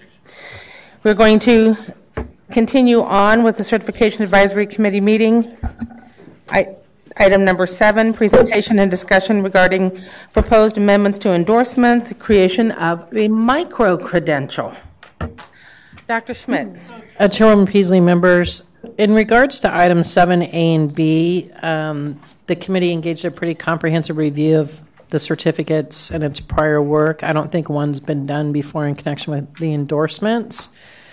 So that might be something for the committee to consider in upcoming meetings. Just for background for members of the committee, many of the endorsements require 30 or more credit hours. So that's something worth thinking about if it wants to continue to do that. The endorsements are added on to an existing certificate. So to be eligible for endorsement, a person generally has to already hold early childhood, special education, elementary, secondary, and now potentially middle school.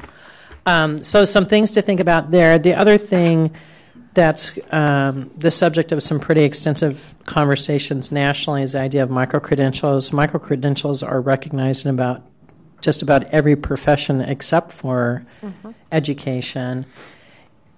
So part of it, if the committee is to think about reviewing endorsement requirements, might to also want to keep in mind the idea of micro-credentials simultaneously. So what's going on right now with micro-credentials in the education profession is there are some providers who do offer micro-credentials that potentially can be recognized as professional development in some states. I don't think specifically we've had that conversation in Arizona. I think the easy way to think about it potentially as a framework is if you deconstructed an endorsement. So an endorsement is an articulated series of courses that have to be taken to get the endorsement. If you break those courses down into an individual class, that's kind of akin to what a micro-credential is. So, and then what happens is those individuals can collect a series of micro-credentials that then could in turn lead up to something like an endorsement. The national providers right now on micro-credentials are focusing on aligning to the standards put forth by Learning Forward in terms of professional development. So it's on the back end. You already hold something. Some people have approached the thought of, do we want to also have it on the front end, that a series of micro-credentials could actually lead to an initial certification. We're meeting, board staff and AD staff are meeting with ASU on the issue. I know they're anxious to pursue micro-credentials. NAU is currently doing something in connection with the area of micro-credentials, and it might make sense to create a uniform framework for these so that everybody's operating under the same groundwork going forward rather than having a hodgepodge of things coming forward. So essentially, I think the committee could think of a couple of things. As one is recognizing the notion of micro-credentials counting towards something officially under board rule. One option would be to have just an empty bucket where it's recognized and let the providers figure out the specifics but give them a framework. Or another option would be to be much more specific in what those need to look like. So we're really not here to put anything forth today. We're really just wanting to get people thinking about it. And I think following our meeting with ASU, and we'll also follow up with NAU and some of the other universities and hopefully bring something back more formal to the committee in the next couple of weeks. The other thing to keep in mind, too, in terms of the endorsements, again, is that course load. My guess is the reason why those are so intensive is because they're probably aligning to specialized professional associations' accreditation requirements. Some states do have additional certs that are tied more to what you could think of as a 12 credit hour model rather than this 30 credit hour model. So there might even be another layer where you have micro-credentials, you have a mini endorsement, and you have the full endorsement. There's some different opportunities. I think the thing that we want to do is, I think is clear from the governor's state of the state and the legislatures, let's remove the bureaucracy wherever we can. Does it really make sense that the teacher's sitting there with either an initial cert and 30 hours or 36 hours for this endorsement? Does it make sense that we can recognize the efforts of that certified teacher growing as a professional with something that's a little less cumbersome, but still that you still have some competencies tied to it? Would it be possible to bring some examples of what other states are doing, what their requirements are, or what their rule looks like, that we could have a basis of comparison? Chairman Peasley, that's a great point. This is really sort of amazingly a novel discussion in the area of education, even though it's been going on in other fields. The most I've seen, and we can follow up because this was a national meeting I went to a few months ago, but at that time all we were really seeing was that some states were opening up their professional development roles to recognize these providers as a provider of professional development. And we'll check back. I haven't seen an articulated model yet of what micro-credentials might look like for role adoption. But I think conceptually it does make sense if you were breaking down endorsements into courses and classes so people can stack them, and maybe they want to get parts of it but not the whole entire bucket. Okay. You'd still call that something and recognize it. And then would that allow them to teach something else besides their certificate, or is this just kind of they're in a holding pattern, almost getting ready to be a teacher of something else? I'm thinking of the endorsement, the ESL endorsement, or the reading endorsements that we have. Correct. Chairman Peasley and members, I think that's all something that's open for discussion. We have had feedback from the field on a couple of new endorsements. One would be in the area of the master teacher or the teacher leader. Right. This is the career professional who does not necessarily want to become an assistant principal or principal, but serves as an instructional coach or as a mentor and provides important services to teachers, and why not potentially recognize that and celebrate that with some type of credential? Okay, thank you.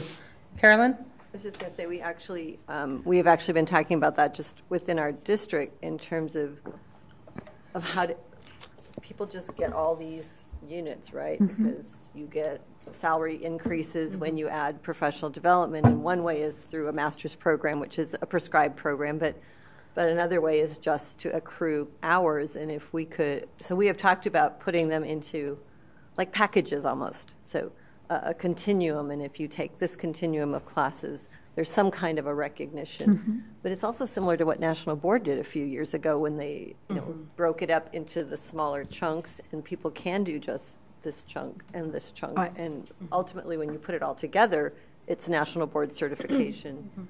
But it's maybe a more manageable way for people to look at that, too, in terms of, a master's degree, 30 credits, how am I ever going to get that? But smaller chunks, I think, would seem more doable for people, too. And Chairwoman Peasley, Member Tumler, I think that's a great point, and it's a little more differentiated. We ask our teachers oftentimes to be differentiated in what they do with their students. We seldom provide the opportunities to differentiate professional development for a teacher. So it could potentially have a framework to help guide that. The other area that we've had requests and deals with online teaching. There's a growth in online schools that are approved both by the state board and the charter board, which has a unique pedagogy tied to it. So that would be the other opportunity, perhaps, is to have some kind of recognition through a mini cert or some type of endorsement for that too.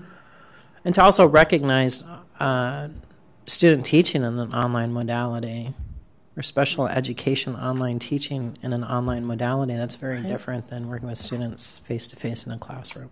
Oh, that is so correct. Did I see hand over here, Sarah? I was just going to say that I appreciate any effort to increase sort of the professionalization of teaching and to sort of not celebrate isn't the right word, but recognize that. And so in terms of, because to Ms. Dumler's comment, you know, our teachers, as a board, we ask them to go through all of these different levels of professional training and development continually. And I would like it to be more than just a carrot of a dollar amount. I think that it would be a good thing to sort of codify that somehow without necessarily just handing out yet another endorsement or micro credential. Right. It has to be meaningful too. Thank you. I just, the one saying micro credentials, I think, is where I think over the summer when I was at some training through People for Some Loop, because it's not necessarily a credential, it's almost like a professional growth model that's giving them, I guess, a separate endorsement. Mm-hmm.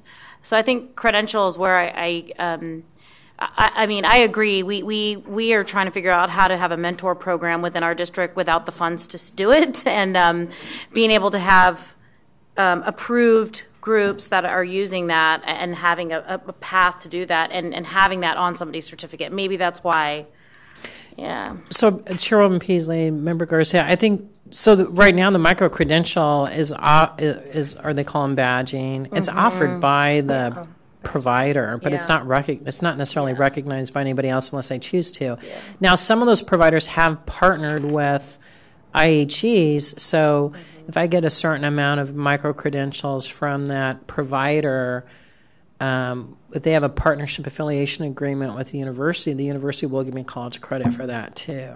Mm-hmm. It's really at the forefront. I think the opportunity is to bring some organization and expectations around it, but I think also mindful of the backdrop.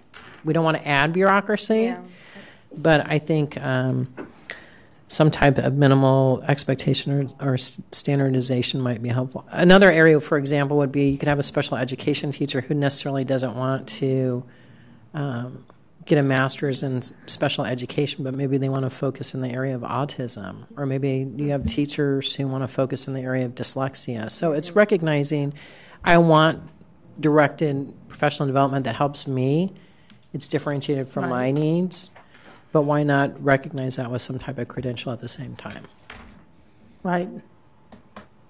The autism endorsement that has been the heart's desire for 20 some odd years, almost about 20 years.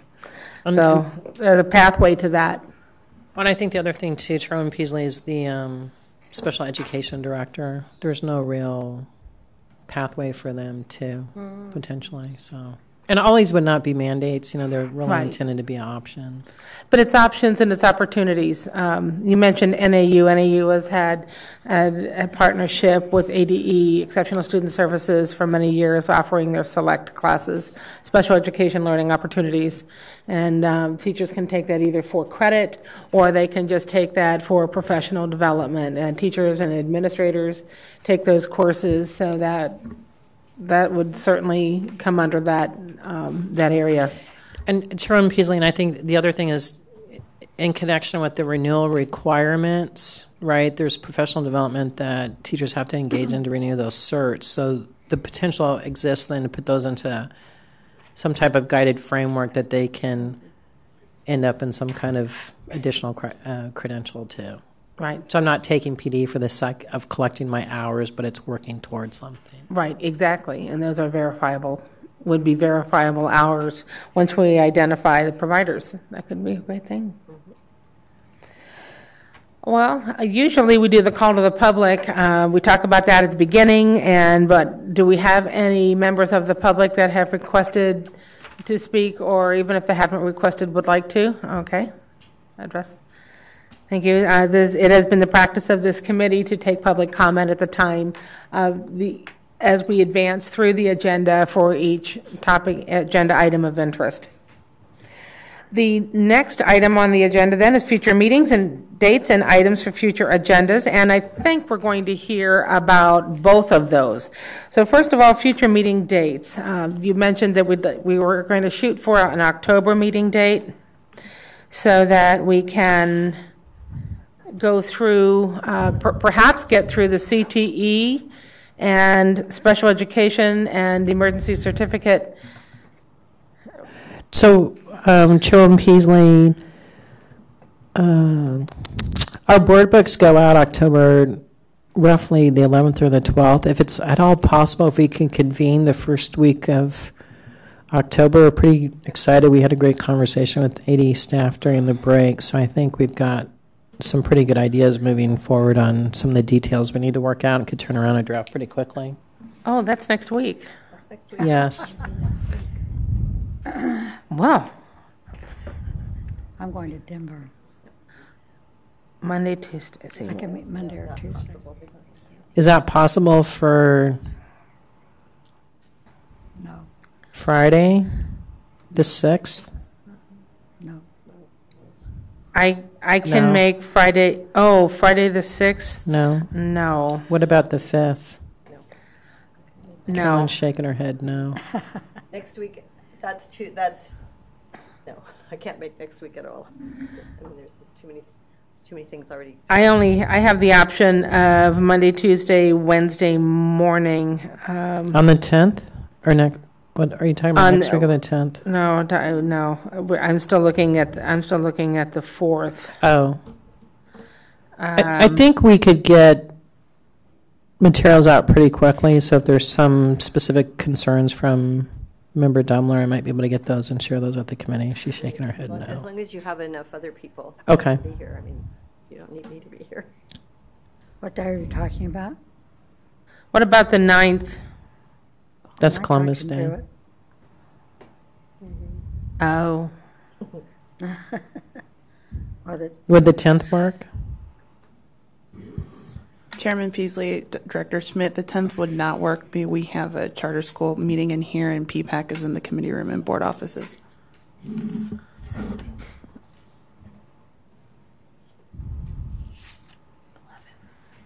Is it, can we just get a sense of who would be available the prior week? I'm just thinking about, because we have to compile hard copies for the board that week of the 11th. Is this? All right, so next week I'm available the 2nd, 3rd, 4th, and I could do the morning of the 6th. No, you're not available on the 7th. That's Saturday.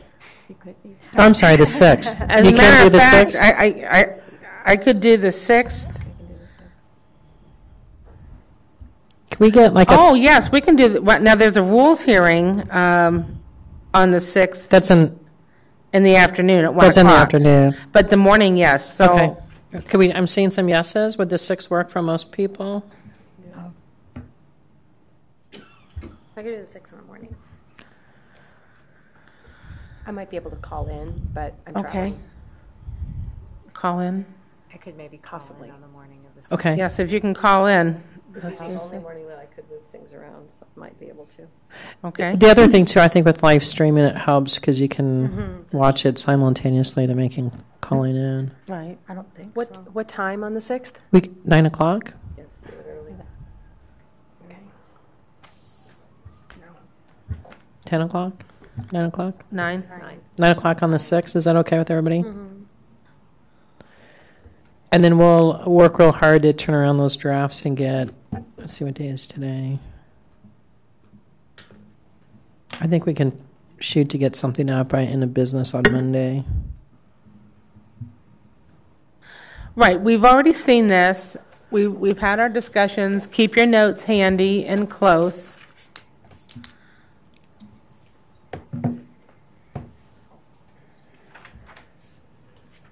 And I think we should be good. Does that sound? And then we still have the other committee members. So do we have everybody, at least, how many people can at least participate?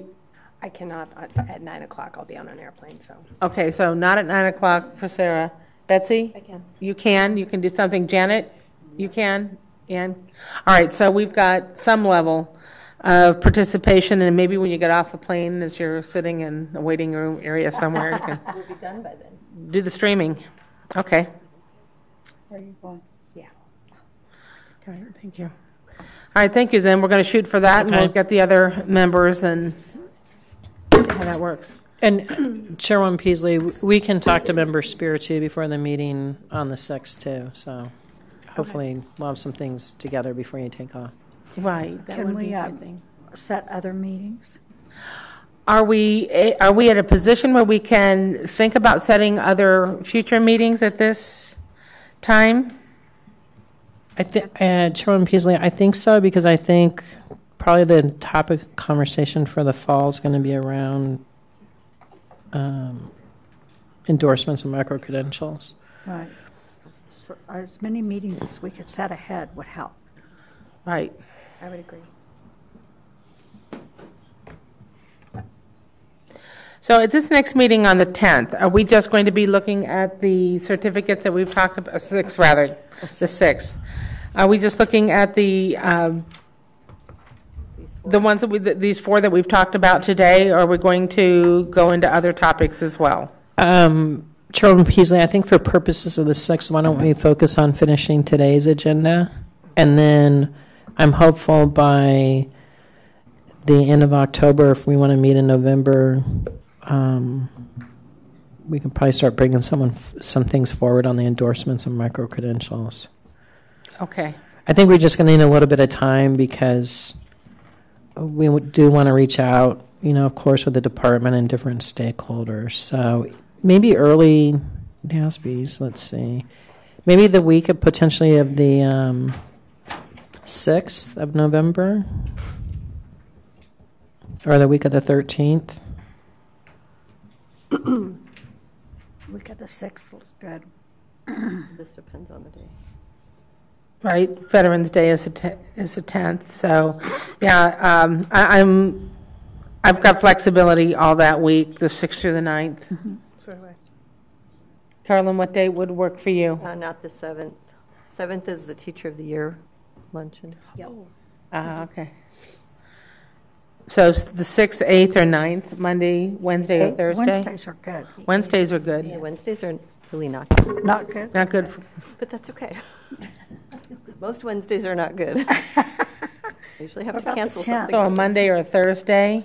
What Janet? Thursday's good. Thursday's good? Thursday is best. I could do Thursday. Thursday's good? Yeah. Yep. I can't do Thursday until after 11, but Thursday the 9th is the best of that week. The 19th? 9th. Oh, good. We do have a conflict in the morning, so when I'm not going to be here, of course. I leave the 3rd. So Chair Peasley, the next executive director, has a conflict at 10. I have my biweekly teacher discipline meetings with my team, so I would prefer an afternoon time if that is the wish of the committee. Afternoon time would work. 1 o'clock? On the 9th? I could do that. On the 9th? Okay. If we think it's not going to be that long? Afternoon? And? So November 9th at 1 p.m.?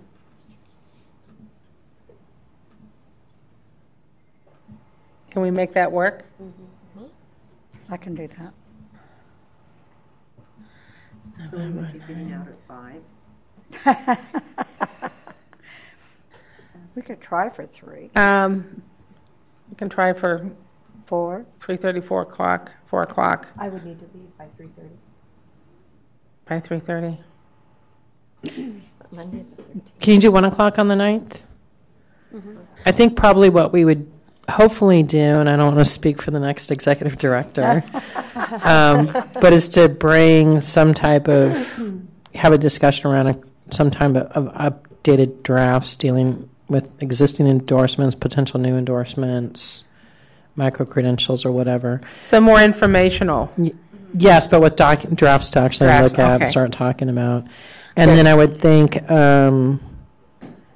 if the committee met again then in December, then potentially it could be on the board agenda for January.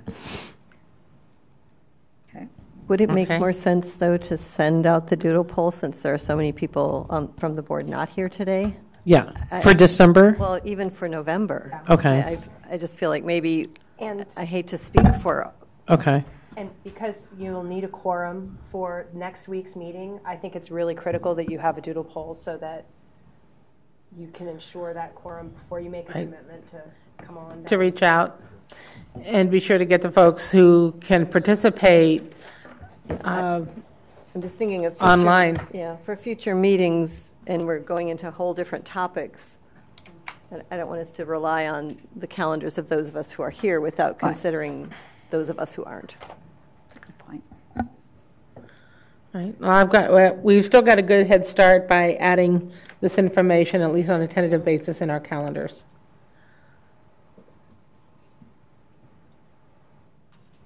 But I do recognize the importance of getting this other information to the state board for the October meeting, because that would open rule, and then it would close. Is there a state board meeting in December? So then that would allow the rule to close for December. Then that would be potentially close in December, and then that would be the information then that could be given to the legislature when they start up. And we would want them to see how busy and proactive the Department of Education has been on the certification issues. Okay? Department and State Board. Yes, everybody combined. Is there anything else? Good. So this isn't our last meeting with Dr. Schmidt. No, you're stuck with me in October. Blessed to have you again in Thank October. And again, we're just so glad to have Alicia here. Thank you. Looking forward to this partnership. And of course, Bruce and Keith and Tracy, thank you for coming down from ESS today. And Kellen and Catcher for all the work that you do. And the work of this committee. Man, we did a great work today. Absolutely. Oh, excuse me, I'm on camera. I shouldn't have gotten that excited. But anyway, the work of the committee goes on for the work of the state. So with that, we thank everybody for their input. And if there's any other comments, then this meeting of Certification Advisory Committee is adjourned. Thank you all so much for your input today. Thank you. I just walked out.